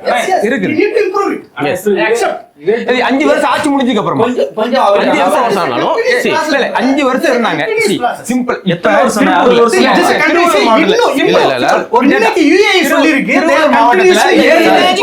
உலகத்துல எதுவுமே 100% ஐடியல் கிடையாது சார். புரியுது சார். இம்ப்ரூவ்மென்ட் மட்டும் தான் சார். இம்ப்ரூவ்மென்ட் மட்டும் தான் சார். ஆமா. ஆனா இவங்க அப்பா தமிழ் மீடியத்துல படிச்சாரு, இங்கிலீஷ்ல அவருக்கான வாய்ப்பை கொடுப்போம். அவருடைய கருத்தை பதிவு செய்யிட்டு அதுக்கு நீங்க மறுக்கலாம். இம்ப்ரூவ்மென்ட்க்கு டைம் வேணும் அதுன்னு சொல்றீங்க. சரி ஓகே. இந்த 60 வருஷமா என்ன இன்னும் இது தெருவில் வந்து சாக்கடை சரியா இல்லை எங்க ஊர்ல, அதுதான் இம்ப்ரூவ்மெண்ட்டா? இங்க துபாய் இதை கம்பேர் பண்றீங்க, இங்க ஏஐ டெக்னாலஜின்னு என்னென்னமோ போய்க்கிருக்கு. எங்க ஊர்ல வீட்டுல இருந்து போற சாக்கடை ஒழுங்கா இல்ல, இதுதான் உங்க இம்ப்ரூவ்மெண்ட் இந்த 60 வருஷமா? அதுதான் நான் கேட்கிறேன். இல்லை இப்போ திருமங்கலம் ஆஸ்பத்திரி எடுத்துக்கிட்டா இலவச பஸ் இதெல்லாம் சொல்கிறாங்களே, இங்கே இருக்க துபாயில் இருக்க பஸ் வந்து இதே திருமங்கலம் பஸ் ஸ்டாண்ட்லேயும் உசிலம்பட்டி பஸ் ஸ்டாண்ட்லேயும் இருக்குமா? எத்தனை பஸ் இருக்குன்னு மட்டும் சொல்லுங்கள். திருமங்கலத்துலேயாவது 100ல் 1 பஸ் இந்த மாதிரி இருக்குது. இந்த மாதிரி இருந்துச்சு இது ஈக்குவலாக உசிலம்பட்டியில் இந்த மாதிரி ஒரு பஸ் பார்க்க முடியுமா? உசிலம்பட்டியில் வந்து இசுஜி கார் போகுது, ஒரு கார் இசுஜி கார் போகுது. உசிலம்பட்டி துபாய் மாதிரியே ஒரு இசுஜி கார் போகுது. ஏன்னா இந்த மாதிரி இருக்கு. இப்போ வந்து கவர்மெண்ட் ஹாஸ்பிட்டல் போனாலும் இந்த மாதிரி 100 பேர் வரிசையில் நின்று டாக்டரை பார்க்க வேண்டிய நிலைமை தான் இருக்கு. அங்கே கூட சரியான இந்த மாதிரி இருக்கைகள் கூட இல்லை. அந்த மாதிரி நிலைமையில தான் இருக்கு. எல்லாமே இருக்கு, இலவசமா இருக்கு, தரமானதா இருக்கா? இப்போ வேலை வாய்ப்பு அது இது இருக்குன்னு சொன்னார்னால டேட்டாவோட பேசணும் அப்படின்னாரு. டேட்டாவோட சொல்றேன். இப்போ வந்து 10 வருஷமா ஆட்சியில் இருந்தது வந்து ஆர்பி உதயகுமார் ஐயா. இப்போ முந்தானத்து ஓட்டு கேட்க வரும்போது சொல்றாரு, எனக்கு இளைஞருக்காக வேலை வாய்ப்புக்கு நான் கனவு திட்டம் வச்சிருக்கேன் அப்படின்னு சொல்றாரு. இந்த 10 வருஷமா அவருக்கு இந்த கனவு வரவே இல்லையா? அப்புறம் ஐயா மணிமாறன் அதே தான் சொல்றாரு. ஒரு 4 சின்ன பையனை கூப்பிட்டு சொல்றாரு, இந்த தடவை நான் ஆட்சிக்கு வந்தா உங்களுக்கு கண்டிப்பா வேலை வாய்ப்பு உருவாக்கி தருவேன் அப்படின்றாரு. இவர் தான் அங்கதான் ஆட்சியில் இல்லை, எம்எல்ஏவா இல்லை, அங்க எம்பியா இருக்கிறது யாரு? 13 வருஷமா இருக்க உங்க கூட்டணியில் இருக்க ஐயா மாணிக் தாகூர் இருக்காரு. அவர் என்ன பண்ணாரு? இந்த வேலை வாய்ப்பு உருவாக்குறதுக்கு அவர் என்ன பண்ணாரு? சரி, அவர் எதுவும் பண்ணல. ஆளுங்கட்சியா இருக்க உங்க தான் ஆளுங்கட்சி, அவங்க என்ன பண்ணாங்க? யாருமே எதுவுமே பண்ணாம மாத்தி குறை சொல்லிக்கிட்டு இது பண்ணிக்கிட்டே இருந்தா அப்ப அந்த வேலை வாய்ப்பு உருவாக்குறது யாரு? எப்படி உருவாக்க போறீங்க? ஓட்டு கேட்குற அன்னைக்கு வர்ற அன்னைக்கு மட்டும் நான் உருவாக்கி தருவேன்னு ஒரு 4 சின்ன பையலை கூப்பிட்டு வச்சு வீடியோ எடுத்து போட்டால் மட்டும் போதுமா? அவன்கிட்ட அந்த சின்ன பையனை ஓட்டை வாங்கிடுறீங்க. அவன் ஓட்டு போட்டு ஜெயிச்சதுக்கு நீங்கள் ஜெயிச்சு வந்ததுக்கப்புறம் எப்படி அந்த வேலை வாய்ப்பு உருவாக்குவீங்க? ஐயா சொல்லும்போது, பிலால் அலியார் ஐயா சொல்லும்போது ஒரு கருத்துக்களை பதிவு சொன்னாங்க. அதிமுக வந்து மதவாத கட்சிகளை உள்ளே கொண்டு வச்சிருக்கு, சிறுபான்மையினர் ஓட்டுகள் அதனால போகாது, அதில் ஆட்சியை பிடிக்கிறதுக்கான வாய்ப்பு இல்லைன்னு இதுக்கான கருத்தை நீங்கள் மறுத்து பதிவு செய்ய விரும்புகிறீங்களா?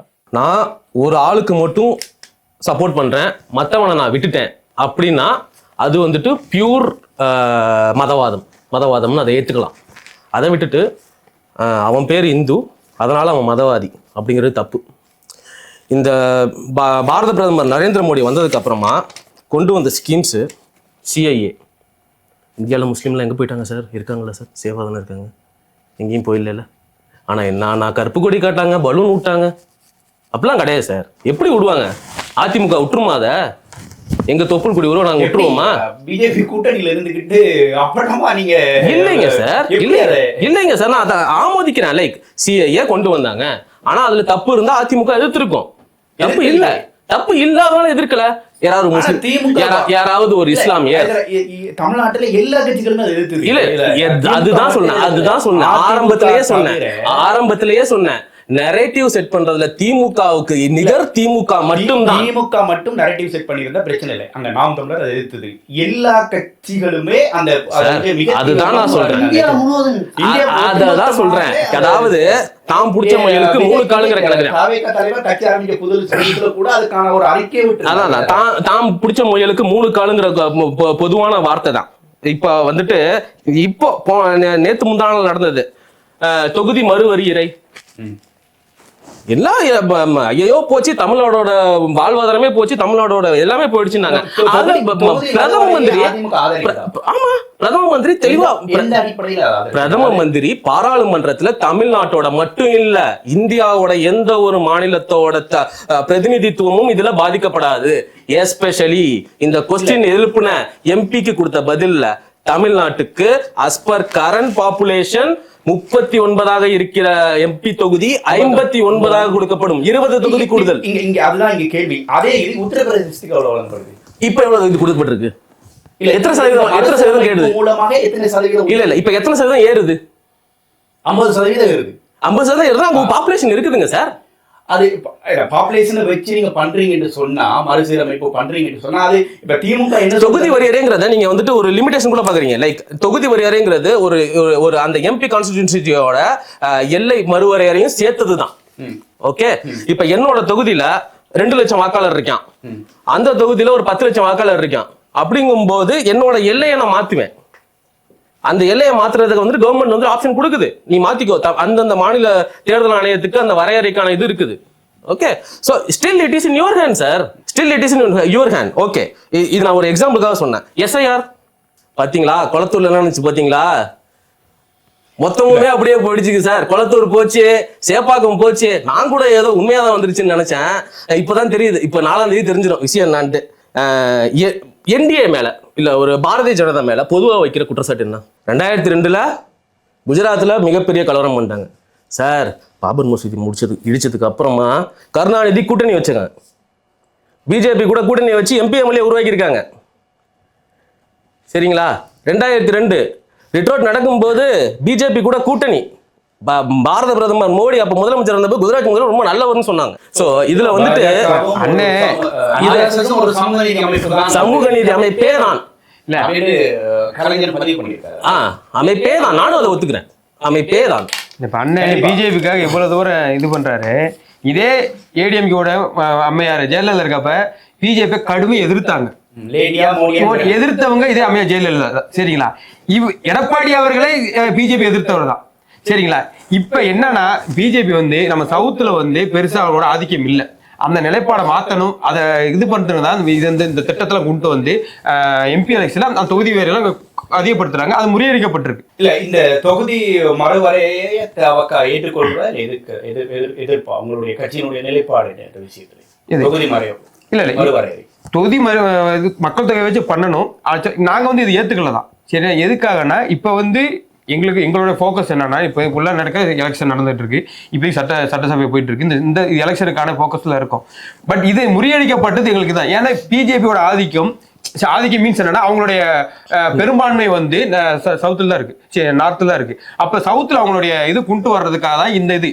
ஏன்னா இப்ப நல்லா தெரியும், தமிழ்நாடா இருக்கட்டும், கேரளாவா இருக்கட்டும், இங்கெல்லாம் அவங்களுடைய பெரும்பான்மை இல்லை. பிஜேபியோட பெரும்பான்மை இல்லாத ஒரே காரணத்துக்காக இங்க ஒரு 20% நம்ம பண்ணாலும் நார்த்தில் பார்த்தீங்கன்னா நீங்கள் யூபி எடுத்துக்கங்க, மற்ற மாநிலங்களில் 50%, 58% தொகுதி கூட்டுறப்ப அவங்களுக்கு மெஜாரிட்டி அங்கேயே கிடைச்சிடும். அந்த ஒரு நிலைப்பாடுக்காக இந்த திட்டத்தை கொண்டு இப்ப அது எப்படி சட்டத்துக்கு தமிழ்நாட்டுல மேற்கு வங்காளத்துல எலெக்ஷன் போயிட்டு இருக்கு, கேரளால முடிஞ்சிருக்கு. இந்த நேரத்துல இவ்வளவு இதை அந்த கூட்டி அதை பண்ணணுமான ஒரு கேள்விகள் இருக்கு. வாக்கெடுப்புக்கும் விடப்படுறதுக்கு முன்னாடி திமுகவுடைய தலைவர் மரியாதைக்குரிய ஸ்டாலின் அவர்கள் மிக தீவிரமான ஒரு எதிர்ப்பை வெளியிட்டார். அதை கருப்பு கொடி ஏற்றினார், கருப்பு சட்டை, அந்த மசோதாவையே கொளுத்தி தன்னுடைய பலமான ஒரு எதிர்ப்பை தெரிவித்தார். ஆனா மற்ற கட்சிகள் ஏடிஎம்கே அவங்க அவருடைய கூட்டணியில் இருக்கிறாங்க. அவங்களோட கொஸ்டின் பண்ண முடியாது. அவங்க ஆதரித்து எல்லாத்தையும் ஏற்றுக்கொண்டுதான் நாகவன் கூட்டணி. ஆனா தாவேக்கா பொதுவாக ஒரு ட்விட்டர்ல எல்லாத்துக்குமே ஒரு ட்விட்டர்ல ஒரு பதிவை போட்டுட்டு விட்டுட்டோம் என்ற ஒரு நிலைப்பாடு. அடுத்தது உங்களுடைய தலைவர் ஆரம்பத்துல கொள்கை எதிரி திமுக அரசியல் எதிரி பிஜேபி என்ற மாதிரி சொன்னாரு.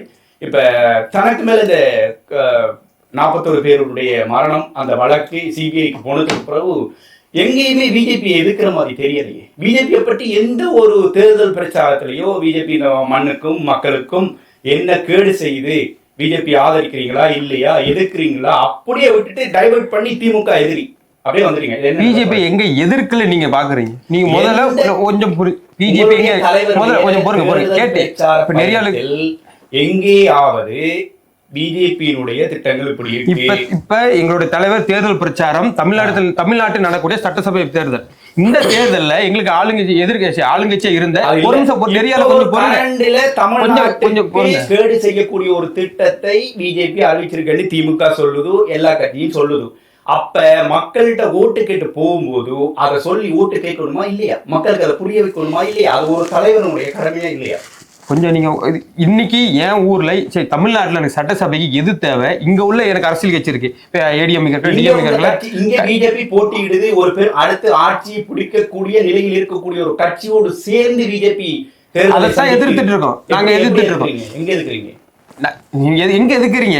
எந்த டேட்டா நீங்க பேசுங்க, எந்த மேடையில நாங்க பேசுறீங்க? ஒரே நிமிஷம். நாங்க இன்னைக்கு இப்ப ஆளுங்கட்சியா இருந்து மக்கள்கிட்ட அது எதிர்ப்பை சம்பாதிச்சு டிஎம்கே அதை எங்களுடைய ஆப்போசிட் நாங்க டிக்ளேர் பண்ணி அவங்களை எதிர்த்துட்டு இருக்கோம். இது எங்க நிலைப்பாடு. ஏன்னா அவங்க இப்ப தெரியும் மக்கள்கிட்ட அவ்வளவு பெரிய எதிர்ப்பு இருக்கு. சரிங்களா? இந்த 5 வருஷம் ஆட்சி எப்படி 2021 ஏடிஎம்கேல இருந்து மக்கள் ஒரு மாற்று அரசியல் வேணும், மாற்று சக்தி வேணும் நம்ம ஐயா ஸ்டாலின் அவர்கள் தேர்ந்தெடுத்தாங்களோ அதை விட டபுள் மடங்கு இன்னைக்கு 2026 எலெக்ஷன்ல இந்த டிஎம்கே ஆட்சி தேவையில்லைன்னு சொல்லிட்டு இன்னைக்கு டிவிக்கு எங்க தலைவரை தேர்ந்தெடுக்க மக்கள் அவ்வளவு விரும்பி இருக்காங்க. சரி, இன்னைக்கு நீ நல்லா காணொலி இருந்தாலும் சரி, நீங்க மக்களோட சின்ன வயசுல இருந்து 80 வயசுல பாட்டி வரைக்கும் சரி மக்கள் இந்த ஆட்சி மாற்றத்துக்காக இருக்கு. இன்னைக்கு நான் கொண்டு போயிட்டு டெல்லியில் அது நடக்குது, பீகார்ல அது நடக்குது நான் சொல்ல. இன்னைக்கு சட்டசபை தமிழ்நாட்டு நடக்குன்னா என்னோட இன்னைக்கு எனக்கு ஆப்போசிட் இருக்கவங்கள நான் டாமினேட் பண்ணி தான் நான் என்னுடைய வாழ்க்கை கேட்க முடியும். இல்ல இந்த திட்டம் தமிழ்நாடை பாதிக்குதா இல்லையா? அதுதான் கொஸ்டின். தமிழ்நாடை பாதிக்குதா? நாங்க இந்த திட்டம் வேணாம்னு நாங்க சொல்லியிருக்கோம். அதை வீரியமா திமுக எதிர்த்த அளவுக்கு வீரியமா இருக்கல என்றதான் என்னோட கேள்வி. அடுத்த சொல்ல நான் உங்களோட வார இருக்கிற பதில. இப்ப அதிமுகவை சேர்ந்த நண்பர் சொல்லும்போது ஒரு குற்றச்சாட்டை முன்வைச்சார். பாபர் மசூதி இடிப்புக்கு கூட பிறகு கூட திமுக பிஜேபியோடு கூட்டணி வைத்தது, ஆட்சி அமைத்தது. திமுக திக போன்றும் ஆர்எஸ்எஸும் ஒரு சமூக நீதி அமைப்பு தான் என்று கலைஞரை பதிவு செய்திருக்கின்றார். அப்படி இருக்கும்போது நாங்கள் பிஜேபியோடு கூட்டணி வைப்பதில் என்ன தவறு அப்படிங்கிற மாதிரியான ஒரு கேள்வியை உங்களை நோக்கி கேட்டிருக்கேன். கலைஞர் வாஜ்பாயுடன் கூட்டணி வைத்தார். வாஜ்பாய் கால பிஜேபி தற்போதைய பிஜேபி கிடையாது, வாஜ்பாய் மோடி கிடையாது. கலைஞர் பிஜேபியுடன் கூட்டணி வைக்கும்போது there is a common minimum programme. குறைந்தபட்ச செயல் திட்டத்தின் அடிப்படையில் காஷ்மீருக்கான சிறப்பு அந்தஸ்து உருவாக்கப்படக்கூடாது, பொது சிவில் சட்டமான சிஏஏ உருவாக்கப்படக்கூடாது, ராமர் கோவில் கட்டப்படக்கூடாது. இந்த மூன்றையும் அந்த காமன் மினிமம் ப்ரோக்ராமில் பிஜேபி ஏற்றுக்கொண்டு அதனுடைய அடிப்படையில் அன்றைய இந்திய அரசியல் சூழலில் திமுக கூட்டணி வைத்தது. அதை பிஜேபி ஃபாலோ செய்தது. இது முதல் பாயிண்ட். இன்றைக்கு காஷ்மீருக்கான சிறப்பு அந்தஸ்து நீக்கப்பட்டு விட்டது, பொது சிவில் சட்டம் நிறைவேற்றப்பட்டு விட்டது, ராமர் கோவில் கட்டப்பட்டு விட்டது. அதிமுகவினுடைய இந்த மூன்றுலையுமே அதிமுகவினுடைய பங்கு இருக்கு. இது ஒன்று. இன்றைக்கு சொல்லி முடிச்சுக்கிறேன். அப்போ ஒரு மாநில கட்சியினுடைய இந்திய அளவில் கூட்டணியில் உணர்வுகளை, மாநில கட்சிகளுடைய உரிமைகளை மதிக்காத ஒரு போக்கு மிக தீவிரமாக மோடியினுடைய தலைமையிலான ஆர்எஸ்எஸ்னுடன் இருக்கும், பாஜகவுடன் இருக்கும்போது திமுக அதனுடன் கூட்டணி வைப்பது இங்கே கேள்வி. இன்னொரு மிக முக்கியமான கேள்வி, இந்தியா என்பது மாநிலங்களினுடைய கூட்டாட்சி. அந்த கூட்டமைப்பை சிதைக்கக்கூடிய, ஒற்றை ஆட்சியை உருவாக்கக்கூடிய ஒரு நிலையை இன்றைக்கு பாஜக உருவாக்கி இருக்கிறது. ஓகே, இந்த தொகுதி மறுவரையறை என்ன செய்ய வேண்டும்? அன்புள்ள அண்ணன் அதிமுகவின் சார்பாக பேசுவார்னு பார்த்தேன். வழக்கம் போல் நாம் சொல்வது போல் அவர் அமித்ஷா திமுகவின் சார்பாகத்தான் பேசிக்கிட்டு இருந்தார். எவ்வளவு சப்போர்ட்டிவாக பிஜேபியை இந்த தொகுதி மறுவரையில் மக்கள் தொகையின் அடிப்படையில் பார்க்கக்கூடாது என்று ஏன் திமுக சொல்கிறது? 1971 மக்கள், நான் சொல்லி முடிச்சுக்கிறேன், அதுதான் சொல்லி முடிச்சுக்கிறேன். மக்கள் தொகை பெருக்கத்தை கட்டுப்படுத்த வேண்டும் என்று ஒன்றிய அரசு சில திட்டங்களை கொண்டு வந்த போது தென் மாநிலங்கள் அதை மிக சீரியஸா எடுத்துக்கிட்டு, நம்மளுடைய தவறு கிடையாது. மக்கள் தொகை பெருக்கத்தை நம்ம கட்டுப்படுத்தணும்ன்றது உலகளாவிய அந்த 1971 ஒரு திட்டம் வரும்போது நாம் இருவர் நமக்கு ஒருவர், நாம் இருவர் நமக்கேன் ஒருவர், இந்த மாதிரியான திட்டங்களை உருவாக்கி கொண்டுட்டு வரும்போது பண்பாடு சொல்லி முடிச்சுக்கிறேன். இப்ப நாடாளுமன்றம் என்பது மாநிலங்களினுடைய பிரதிநிதித்துவத்தை பிரபலப்படுத்தக்கூடிய ஒரு இன்றைக்கு 7.14-20 இருக்கக்கூடிய ரெப்ரசன்டேஷன்ல இருக்கக்கூடிய நம்மை நீங்க என்னதான் உருவாக்கினாலும் 50 எல்லாத்துக்கும் உருவாக்குறோம். ஆனால் மீண்டும் நாங்கள் மக்கள் தொகையின் அடிப்படையில் வரும்போது திமுக முன்வைக்கின்ற கோரிக்கை, நீங்கள் தற்போது தமிழ்நாட்டுக்கு இருக்கக்கூடிய பிரதிநிதித்துவத்தையும் ஒவ்வொரு மாநிலத்துக்கும் இருக்கக்கூடிய பிரதிநிதித்துவத்தையும் நீங்க கம்மி பண்ணக்கூடாது, எனக்கு இருக்க ரெப்ரசன்டேஷன் இருக்குல்ல அதை குறைக்க கூடாதுன்றாங்க. அப்ப மோடி என்ன சொல்றாரு? நாங்க குறைக்க மாட்டோம்ங்கிறாரு. இல்ல, இந்த வாதமே அடிப்படையிலே தவறா இருக்கு. என்ன, இப்போ ஒரு பொருள் இருக்குது. இப்ப நம்ம 10 பேர் இருக்கோம். ஒரு உதாரணத்துக்கு ஒரு அரிசி கொடுக்குதுன்னு வைங்க.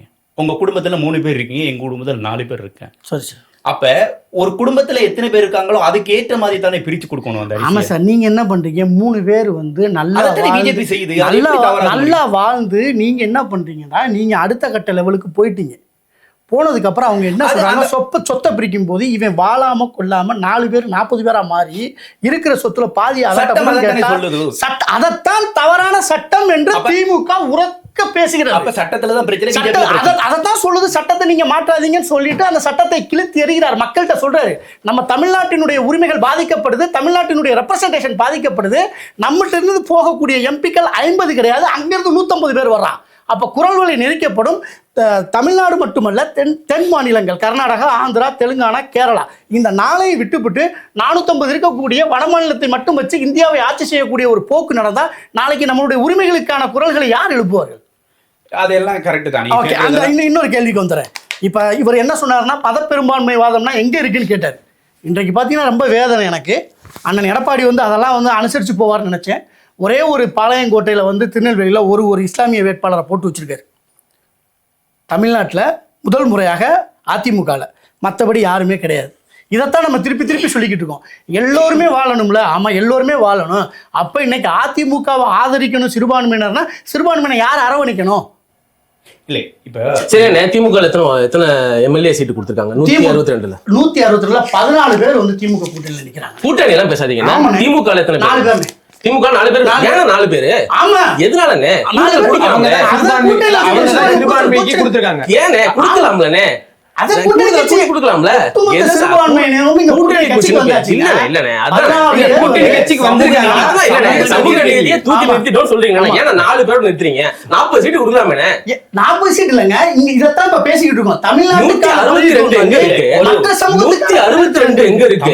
4 சீட் எங்க தமிழகத்தை இருக்கு? பொறுத்த வரைக்கும் இஸ்லாமியர்களுடைய வாக்கு அடிப்படையில கிட்டத்தட்ட ஒரு 25 இஸ்லாமியர்களுடைய வாக்கு 7% தான். நாங்க எதிர்பார்க்கிறது 400 இஸ்லாமியர் தான். 16 சீட்டு. 16 சீட்டு வாய்ப்பு இருக்குது. திமுக 14, திமுக கூட்டணியில 14 கூட்டணி இல்லண்ணே. நீங்க சொல்றது திமுக 234 தான் நீங்க பேச அண்ணே, முடியும். நீங்க தனி அமைப்பு ஆயிட்டீங்க. நீங்க தனி அமைப்பு ஆயிட்டீங்க. 234 பேருமே திமுகவினுடைய கூட்டணியில தான் நிக்கிறாங்க இன்னைக்கு. நல்லா யோசிச்சு பாருங்க. அண்ணா இப்படியானே? ஆமா, அப்படிலாம் கிடையாது. நிச்சயமா கிடையாது. அப்படிலாம் கிடையாது. அதுதான் அரசியல். அப்ப 162ல எத்தனை திமுக? கூட்டணி கட்சிகளை திமுக அடக்கி ஆள்கிறது என்ற ஒரு குற்றச்சாட்டு பொதுவா வைக்கப்படுது. அப்படின்னு சொன்னா கூட்டணி கட்சியினுடைய வேட்பாளர்களையும் திமுக தான் தெரிவு செய்த என்ற ஒரு அப்படிலாம் கிடையாது. அப்ப எப்படி நீங்க சொல்றீங்க? ஏங்க, இஸ்லாமிய பிரதிநிதித்துவ கட்சிகள் வந்து எங்களுக்கான பாதுகாப்பு திமுக மட்டும்தான், அதிமுக இல்லை என்று உதறிவிட்டு சென்ற பாராளுமன்ற தேர்தலில் அதிமுகவோட கூட்டணியில் இருக்கக்கூடிய எஸ்டிபிஐனுடைய நெல்லை முபாரக் திண்டுக்கல்ல தொகுதியில் நின்றார். அவர் இன்னைக்கு அந்த கூட்டணியை முடிச்சுக்கிட்டு இங்க ஏன் வந்திருக்காருன்னா, எங்களுக்கு அதிமுக பாஜகவினுடைய கூட்டணியால் பாதகங்கள் இருக்கு, எங்களுக்கு பாதுகாப்பு இல்லைன்ட்டு இங்க வர்றாரு.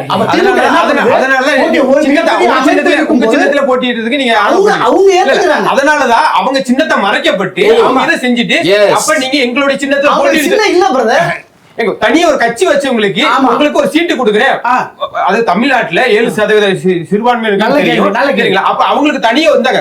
தமிழ்நாட்டுல ஒரு 2 சீட்டு நீங்க நில்லுங்கன்னு சொல்ல முடியாத ஒரு அரசு இல்ல இல்ல நீங்க எங்க சின்னத்துல எதுக்கான அதுதான் பலம் என்னன்னு அவருக்கு நல்லா தெரியும். அப்ப ரெட்டலையில ஒரு வேட்பாளர் நிற்கும் போது ஒரு புதிய வேட்பாளர் வந்து வர்றதே சிறுபான்மையின் சமூகத்துல இருந்து வர்றான், அவனை ஜெயிக்க வைக்கணும். அப்ப நான் சொந்த சின்னத்துல நின்றுக்கிறேன்ப்பா அப்படின்னு சொல்லும் போது, இரட்டை இலை என்ற 32 வருஷம் வாழ்ந்தோம், 1972 எம்ஜிஆர் உருவாக்கின கட்சியில இருந்து இன்னைக்கு வரைக்கும் இருக்குன்னும் போது, மக்கள் மத்தியில் இருக்கும்போது புதிய சின்னம் வாக்காளர்களை சென்று சேராது.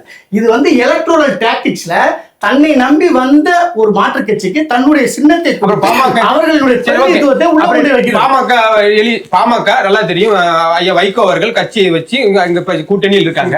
அவங்களுக்கு ஒரு தொகுதி மதிமுக, நான் 3 தொகுதி வந்து இந்த சின்னத்தில் ஓட்டுங்க. அது என்ன நிலைப்பாடு? நிலைப்பாடு இல்ல இது எப்படி 4 தொகுதியில அதுதான் இதுதான் அடக்குமுறை. அடக்குமுறை கிடையாது, வெற்றிக்கான வழிமுறை.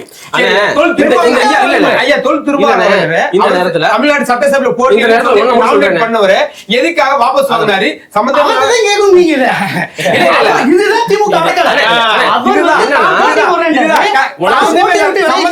அந்த தொகுதியை காங்கிரஸ் வேட்பாளருக்கு ஒதுக்கி கொடுக்கிறார்.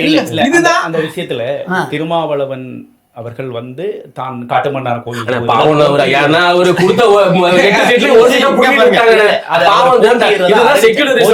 அறிவிச்சார். அதுக்கு பிறகு அவர் தான் கடைசி நாள் அன்னைக்கு வேட்புமனு சட்டசபையில ஏத்துனா நாங்குநேரி பிரச்சனை கேள்வி கேட்டுருவாரு, விளாத்திக்குள்ள பிரச்சனை கேள்வி கேட்டுருவாரு, இப்படி எல்லாத்தையும் கேள்வி கேட்டுருவாரு. ஒரே காரணத்துக்காக அவர் பாராளுமன்றத்துக்கு நீங்க போயிட்டு வாங்க, நீ அங்க உள்ள நீங்க பேசினா போதும் தான் அவரை ஒதுக்கி வச்சிருக்கு. சரிங்களா? இன்னைக்கு அவரு நிலைப்பாடு அவர் தமிழ்நாடு சட்டசபையில் வந்து சுருக்கமா நேரம் கடந்துட்டு இருக்கு. சுருக்கமா வந்து என்ன கேள்வினா, விசிக தொண்டர்களையும் இது நிலைப்பாடு இதுதான். நாம் தமிழரிடம் ஒரு முக்கியமான ஒரு கேள்வி வைக்க வேண்டியது. அதுக்கு முன்னாடி ஐயா கிட்ட ஒரு ஐயா வந்து சாரி விசிகவை யாரும் குறைத்து மதிப்பிடவில்லை. திமுக தான் அவர்களது கொடியை மறைக்கிறது, திமுக தான் அவர்களது விளம்பரங்களை மறைக்கிறது. பொது தொகுதிகளில் துரைமுருகன் கீழே பிடித்து தள்ளுவார் விடுதலை சிறுத்தை மாவட்ட தலைவரை. இது போல் வேறு எந்த கட்சியிலும் இல்லை அண்ணா. ஒரு தீண்டத்தகாத முறையில அவங்கள நடத்துறாங்கன்ற குற்றச்சாட்டு அதனால திருமாவளவன் சொல்லிட்டாரு, அண்மையில கூட எனக்கு நீ 30 சீட்டு கொடுத்தா கூட உன் பக்கமே திரும்பி பார்க்க மாட்டேன். அது ஒரு நிமிஷம் சொல்லி முடிச்சிடுறேன். இந்த இடத்துல ஒரு 26க்கு அப்புறம் ஒரு நிமிஷம். கூட்டணி ஒரே ஒரு கட்சியோட செய்தி. நிலைப்பாடு தெளிவாவே தெரியும். ஒரே ஒரு நல்லா செய்தி, பாப்பீங்க. ஒரே ஒரு செய்தி. ஜெயலலிதாவால் சபாநாயகராக்கப்பட்ட அண்ணன் தனபாலை ஒட்டுமொத்தமாக ஒதுக்கிவிட்டு அந்த இடத்தில் பாஜக வேட்பாளரை அறிவித்தவர் தான் அண்ணன் எடப்பாடி. அந்த அளவிற்கு தான் ஒடுக்கப்பட்ட சமூகத்தை அதிமுக இங்க டீல் பண்ணுதுங்கிறதையும் அவரோட மகனே போய் அதிமுகவினுடைய நிலைப்பாடு பிடிக்காம உங்ககிட்ட வந்து சேர்ந்துட்டாரு. நீங்க தான் பிரதர் இந்த பக்கம் பேச வேண்டியது.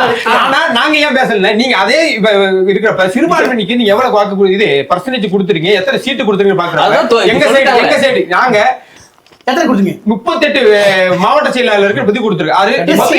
76 சீட்டு கொடுத்துருக்கோம். ஆனா நீங்க வேற ஒரு மாவட்ட செயலர் கூட கிடையாது திமுக. நீங்க வேற 76 சீட்டு முஸ்லிம், அதாவது இது சிறுபான்மையினர்களுக்கும் மொத்தம் சேர்த்து 76 சீட்டு கொடுத்துருக்கோம். கணக்கெடுத்து பாருங்க. ஒரே விஷயம், ஒரு சின்ன தகவல், பொய்யான தகவல் போயிடுச்சு.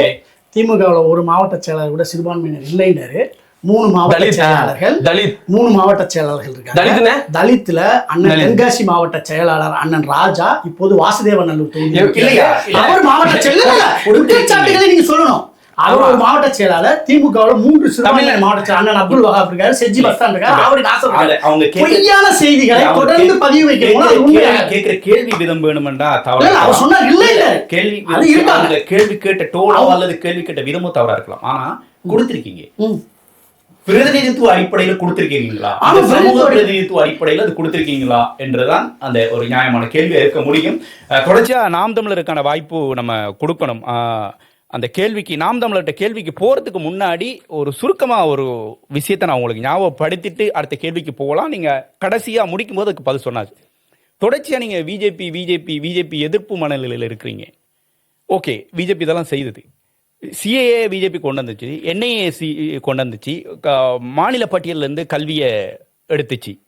இதுக்கெல்லாம் அடித்தளம் போட்டது காங்கிரஸ். உங்களுடைய கூட்டணி கட்சியில் இருக்கிற நீங்கள் கூட்டணியில் இருக்கும் போதுதான் இதுக்கான அடித்தளம் போட்டது. மந்திரி சபையில் இருக்கும் போதுதான் இதுக்கான அடித்தளம் போடப்பட்டது. எல்லாம் இங்க அதாவது கோடு போட்டு கொடுத்தது காங்கிரஸ், அதுல ரோடு போடுறது பிஜேபிங்கிற ஒரு குற்றச்சாட்டு இருக்குது. இதுக்கு நீங்க அடுத்த சுற்றுல இதுக்கு பதில் சொல்லலாம், இல்ல இப்ப பதில் சொல்றதா இருந்தாலும் சொல்லி முடிச்சிடலாம் சுருக்கமா. நல்ல கேள்வி. இங்க வந்து சிஏஏ என்ஆர்சி வரும்போது அதுல இருக்கக்கூடிய கிளாஸஸ்ல திமுக கொடுத்த ரெப்ரசன்டேஷன் காங்கிரஸ் கொண்டுட்டு வரும்போது அதில் மாநிலங்கள் விரும்பாவிட்டால் நீட்டை இம்ப்ளிமெண்ட் செய்ய வேண்டாம் என்ற சரத்து இருந்ததை மறந்து விட்டு தான் நம்ம எல்லாருமே ஆதரவாக சிதம்பரம் அவர்களுடைய நளினி அவர்களை தான் தமிழ்நாட்டில் இது வந்து நீங்க தனி நபர்கள் வந்து கவர்மெண்ட்டுக்காக போய் வாடுறது அங்க பேச முடியாது. நீங்க ஏதாவது ஒரு ப்ராசஸ்ல இருந்து பேசணும்.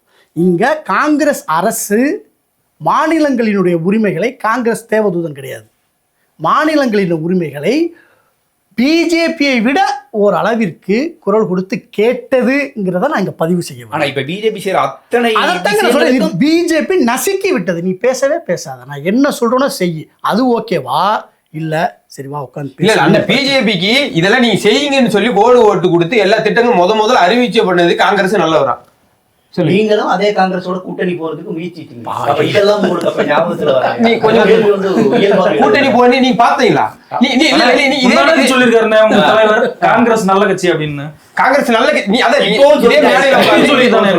திமுக தான் சொல்றாரு காங்கிரஸ் நல்ல கட்சின்ட்டு. திமுக தான் சொல்றாரு. சீமானா கை சொன்னது கூட்டு கட்டேன்றாரு.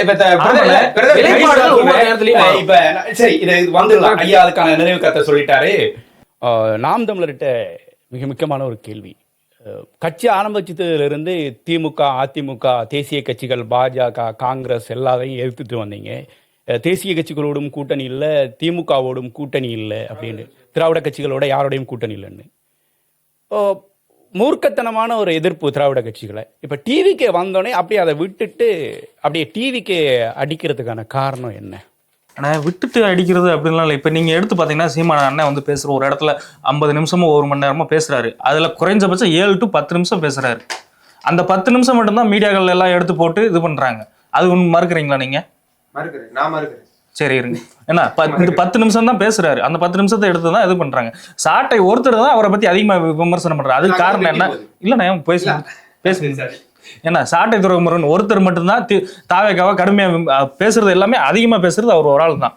ஏன்னா அதனால இவங்கெல்லாம் என்ன நினைக்கிறாங்க, இந்த நாம் தமிழர் கட்சியில் சாட்டை துறைமுருகன் ஒருத்தர் தான் இருக்காரு அப்படின்னு நினைக்கிறேன். ஹிம்லர் இல்லையா, அண்ணன் சிவசங்கரன் இல்லையா, மற்ற பேரறிவான் இல்லையா, அவங்கள திமுக எதிர்க்கவே இல்லையா, மற்ற வேட்பாளர்கள் அக்கா கார்த்தியா இல்லையா, அவங்க கம்யூனிஸ்ட் எதிர்க்கு இல்லையா, எல்லா வேட்பாளர்களும் எல்லாரும் எதிர்த்து பேசிட்டு தான் இருக்காங்க. அதை நீங்க பாக்குறது இல்லை. ஏன்னா உங்களை பேசுறது ரொம்ப தாக்கி பேசுறது யாரு அப்படின்றத மட்டும் தான் நீங்க பாக்குறீங்க. உங்களை பேசுறது உங்களுக்கு எது ரொம்ப டவுன்ஃபாலா இருக்கோ, அந்த வீடியோ கிளிப்ஸும் உங்களுக்கு எது பாதிக்குதோ அதை மட்டும் தான் நீங்க பெருசா பண்றீங்க. மற்றபடி எல்லா கட்சியும் விமர்சனம் பண்ணிட்டு தான் இருக்கும். நிச்சயமா இந்த விவாதம் இறுதிக்கட்டத்தை அடைந்திருக்கின்றது. வரும் சட்டமன்ற தேர்தலிலே எதற்காக மக்கள் உங்களுக்கு வாக்களிக்க வேண்டும் என்று மிக சுருக்கமாக ஒவ்வொருத்தராக சொல்லி இந்த விவாதத்தை நிறைவு செய்யலாம் என்று நினைக்கின்றேன். தாவேக்காவிட்டிருந்தே ஆரம்பிக்கலாம். எதற்காக மக்கள் உங்களுக்கு வாக்களிக்கணும்? சுருக்கமா சொல்லி முடியும். நல்ல கேள்வி. எதுக்காக தமிழ்நாடு மக்கள் வாக்களிக்கணும்?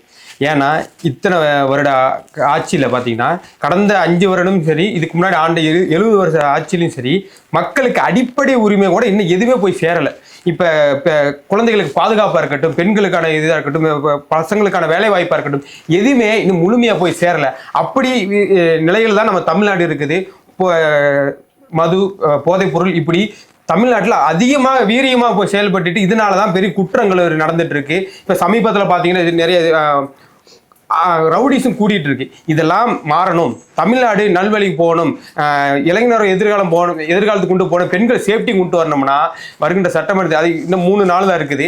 வருகிறதுல பார்த்தீங்கன்னா தமிழக வெற்றி கழகம் விசில் சின்னத்தில் வாக்களித்து 2026க்கு அப்புறம் நல்ல ஆட்சி அமைச்சு நம்மளோட விடிவு காலத்தை கொண்டு வரணும்னா அது எங்கள் தமிழக வெற்றி கழகம் தலைவர் விஜயரால் மட்டும்தான் முடியும். அதனால நீங்கள் வாக்களிங்க விசில் சின்னத்துக்கு.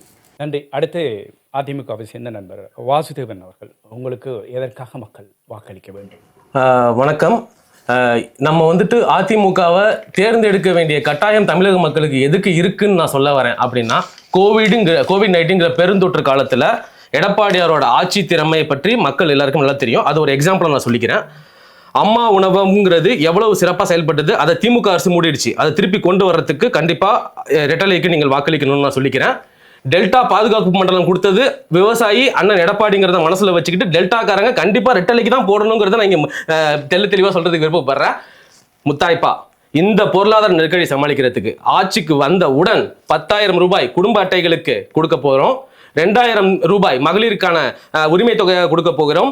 ஓஏபி என்று சொல்லப்படுகின்ற ஓய்வூதியதாரர்கள் மற்றும் மாற்றுத்திறனாளிகளுக்கான ஓய்வூதியத்தை 1,200 2,000 உயர்த்தி கொடுக்கப்படுகிறார்கள்.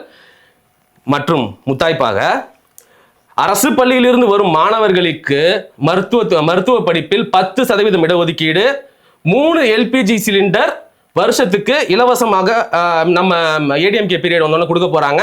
25,000 ஸ்கூட்டருக்கு மானியம். மகளிருக்கான மொபிலிட்டியை விரைவாக்க நம்ம ஸ்கீம்ல இருக்கு, மேனிஃபெஸ்டோல இருக்கு.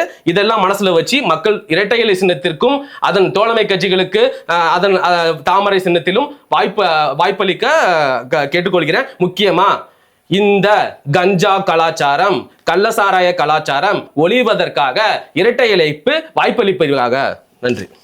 அடுத்து நாம் தமிழர் கட்சியை சார்ந்த எழிலரசன், எதற்காக மக்கள் உங்களுக்கு வாக்களித்து உங்களுடைய கட்சியை தெரிவு செய்ய வேண்டும்? சுருக்கமாக உங்கள் கருத்துக்களை பதிவு செய்து. ஏன்னா இத்தனை வருஷமா இந்த திராவிட கட்சிகள் வந்து ஏழைகளின் சின்னம்னு சொல்லி உங்ககிட்ட இருந்து ஓட்டம் வாங்கிக்கிட்டு சும்மா 1000 2000 இப்போ வந்தவர் கூட 2,500 இதுதான் தருவேன்னு சொல்லுவாரே தவிர உங்களுக்கான நிரந்தர வேலையோ எதுவுமே அதெல்லாம் உருவாக்கி தர மாட்டாங்க. உங்களுக்கு நீங்கள் இப்போ உங்கள் திருமணம் தொகுதியிலேயே இப்போ இருக்க ஈக்குவலாக கவர்மெண்ட் ஹாஸ்பிட்டல் வரணும், அந்த கவர்மெண்ட் ஸ்கூலுக்கு நிகராக கவர்மெண்ட் ஸ்கூலுக்கு ஈக்குவலாக இருக்க அந்த கவர்மெண்ட் ஸ்கூலும் வரணும் அப்படின்னு நினைச்சீங்கன்னா நீங்கள் நாம் தமிழர் கட்சிக்கு தான் கண்டிப்பாக இது தெரிவிக்கணும். அது ஓட்டு போடுறதுக்கு முன்னாடி எல்லா கட்சிகளோட தேர்தல் அறிக்கையை வாங்கி படிச்சு பாருங்க. எந்த இது உங்களுக்கு பயனுள்ளதா இருக்கும் இது இருக்குன்னு பார்த்துட்டு அதுக்கு ஓட்டு போடுங்க அப்படின்றத சொல்லிக்கிறேன். அது இல்லாமல் இன்னொன்று சொல்லிக்கணும், இந்த திருமணம் தொகுதியில் இப்போ இருக்க ஒரு RP உதயகுமார் ஐயா இருக்கட்டும், குற்றச்சாட்டை சொல்லணும்னா நான் எதை தான் சொல்றேன். ஏன்னா இவர் 10 வருஷமா இருந்திருக்காரு, 10 வருஷமா இல்லாத பண்ணுவேன் அப்படின்னு சொல்லிட்டு ஐயா மணிமாறன் இப்போ வந்து உங்ககிட்ட ஓட்டு கேட்கிறாரு. அதே ஆளுங்கட்சியில MP, அதே 15 வருஷத்துக்கு மேல MP இருக்கிறவர் தான் மாணிக் தாகூர் ஐயா. அவர் என்ன பண்ணாரு? 2 பேரும் அதான் இவங்க கொடியில தான் வண்ணம் மாறுமே தவிர இவங்க என்ன எல்லாமே ஒண்ணுதான். இந்த மக்களை ஏமாத்தி அடிமையா வச்சு ஏழையா வச்சிருக்கணும் மட்டும்தான். ஏழையா வச்சிருந்து அவனுக்கு 1000 2000 இடத்த கொடுக்கறது மட்டும்தான் அவங்களோட எண்ணம். அதனால இந்த தடவை சிந்திச்சு உங்க நாம் தமிழர் கட்சிக்கு வாக்கு போடணும், ஓட்டு போடணும்னு நான் சொல்லிக்கிறேன். திமுகவுக்கு மக்கள் எதற்காக வாக்களிக்க வேண்டும்? வணக்கம். திராவிட முன்னேற்றக் கழகம் அதனுடைய கூட்டணி கட்சியினருக்கு ஏன் வாக்களிக்க வேண்டும் என்ற அடிப்படை, ஒரு அரசு மக்கள் நலன் சார்ந்த அரசாக இருக்க வேண்டும். அது வளர்ச்சியை பரவலாக்கி மாநிலத்தில் உள்ள அனைத்து சமூகத்திற்கும் எந்தவித மொழி, இன, மத, சாதி பாகுபாடற்ற திட்டங்களை முன்வைத்து மாநிலத்தை இந்தியாவில் ஒரு முதன்மை மாநிலமாக உருவாக்கக்கூடிய ஒரு சூழலை உருவாக்கக்கூடிய அரசு திராவிட முன்னேற்ற கழகத்தால் மட்டுமே சாத்தியம். ஏனெனில் கடந்த 5 வருட ஆட்சியினுடைய சாதனைகள் ஒன்றிய அரசாலும் இந்தியாவில் இருக்கக்கூடிய மற்ற மாநிலங்களுக்கு ஒரு முன்னுதாரணமான அரசாகவும் இருப்பதனால் திராவிட முன்னேற்ற கழகத்தை ஆதரிப்பது மட்டுமே தமிழ்நாடு ஒரு சமத்துவ மண், தமிழ்நாடு ஒரு பெரியார் மண், தமிழ்நாடு பெண்களுக்கும் மாணவர்களுக்கும் மாணவர்களினுடைய கல்வி உரிமைக்கும் வாழ்வாதாரத்தை உயர்த்தக்கூடிய ஒரு வாய்ப்பளிக்கக்கூடிய ஒரு சூழலை உருவாக்கக்கூடிய ஒரு அரசு திராவிட முன்னேற்ற கழகத்தால் மட்டுமே சாத்தியம் என்பதை தாண்டி இந்தியா என்ற ஒரு குடியரசில் மாநிலங்களின் உரிமைகளை காப்பதற்கும் மாநிலத்தினுடைய மொழி, கல்வி, பண்பாட்டை பாதுகாப்பதற்கும் அதற்கு ஒரு இடர்பாடு வருமெனில் எந்தவித அச்சுறுத்தலுக்கும் இடையூறாமல் மாநிலத்தை காப்பதற்கும் திராவிட முன்னேற்ற கழகத்திற்குத்தான் வாக்களிக்க வேண்டும் என்றும், திராவிட முன்னேற்ற கழகத்திற்கு உதயசூரியனிலும் திராவிட முன்னேற்ற கழகத்தினுடைய கூட்டணி கட்சியினருக்கு அவரவர் சின்னத்திலும் வாக்களிக்க வேண்டும் என்றும், தனிப்பட்ட முறையில் மதுரை மாவட்டம் மேலூர் தொகுதி வாக்காளனாகிய நான் மதுரை மாவட்டத்தினுடைய மேலூர் தொகுதியினுடைய காங்கிரஸ் வேட்பாளர் விஸ்வநாதன் அவர்களுக்கு கை சின்னத்தில் வாக்களித்து அவரை பெருவாரியான வாக்கு வித்தியாசத்தில் வெற்றி பெறச் செய்து திமுகவினுடைய 200 லட்சியம் என்ற அந்த 200 சட்டமன்ற உறுப்பினர்களை வென்றெடுக்கக்கூடிய மக்கள் பேராதோடு கூடிய ஒரு ஆட்சி அமைவதற்கும் திராவிட மாடல் 2.0 அரசை மீண்டும் முத்துவேல் கருணாநிதி ஸ்டாலின் அமைப்பார் என்றும் கூறி இந்த வாய்ப்புக்கு நன்றி கூறி விடைபெறுகிறேன். நன்றி, வணக்கம். நிச்சயமாக உங்களுடைய பொன்னான நேரத்தை செலவழித்து எங்களுடைய கலையகத்தில் இந்த நிகழ்ச்சியில் கலந்து கொண்டு ஆகச்சிறந்த கருத்துக்களை பதிவு செய்தமைக்காக உங்கள் அனைவருக்கும் எனது நன்றிகளை தெரிவித்துக் கொள்கின்றேன். மீண்டும் ஒரு நிகழ்ச்சியினூடாக உங்கள் அனைவரையும் சந்திக்கும் வரை உங்களிடமிருந்து விடைபெறும் நான் தமிழ் மாறன். நன்றி, வணக்கம்.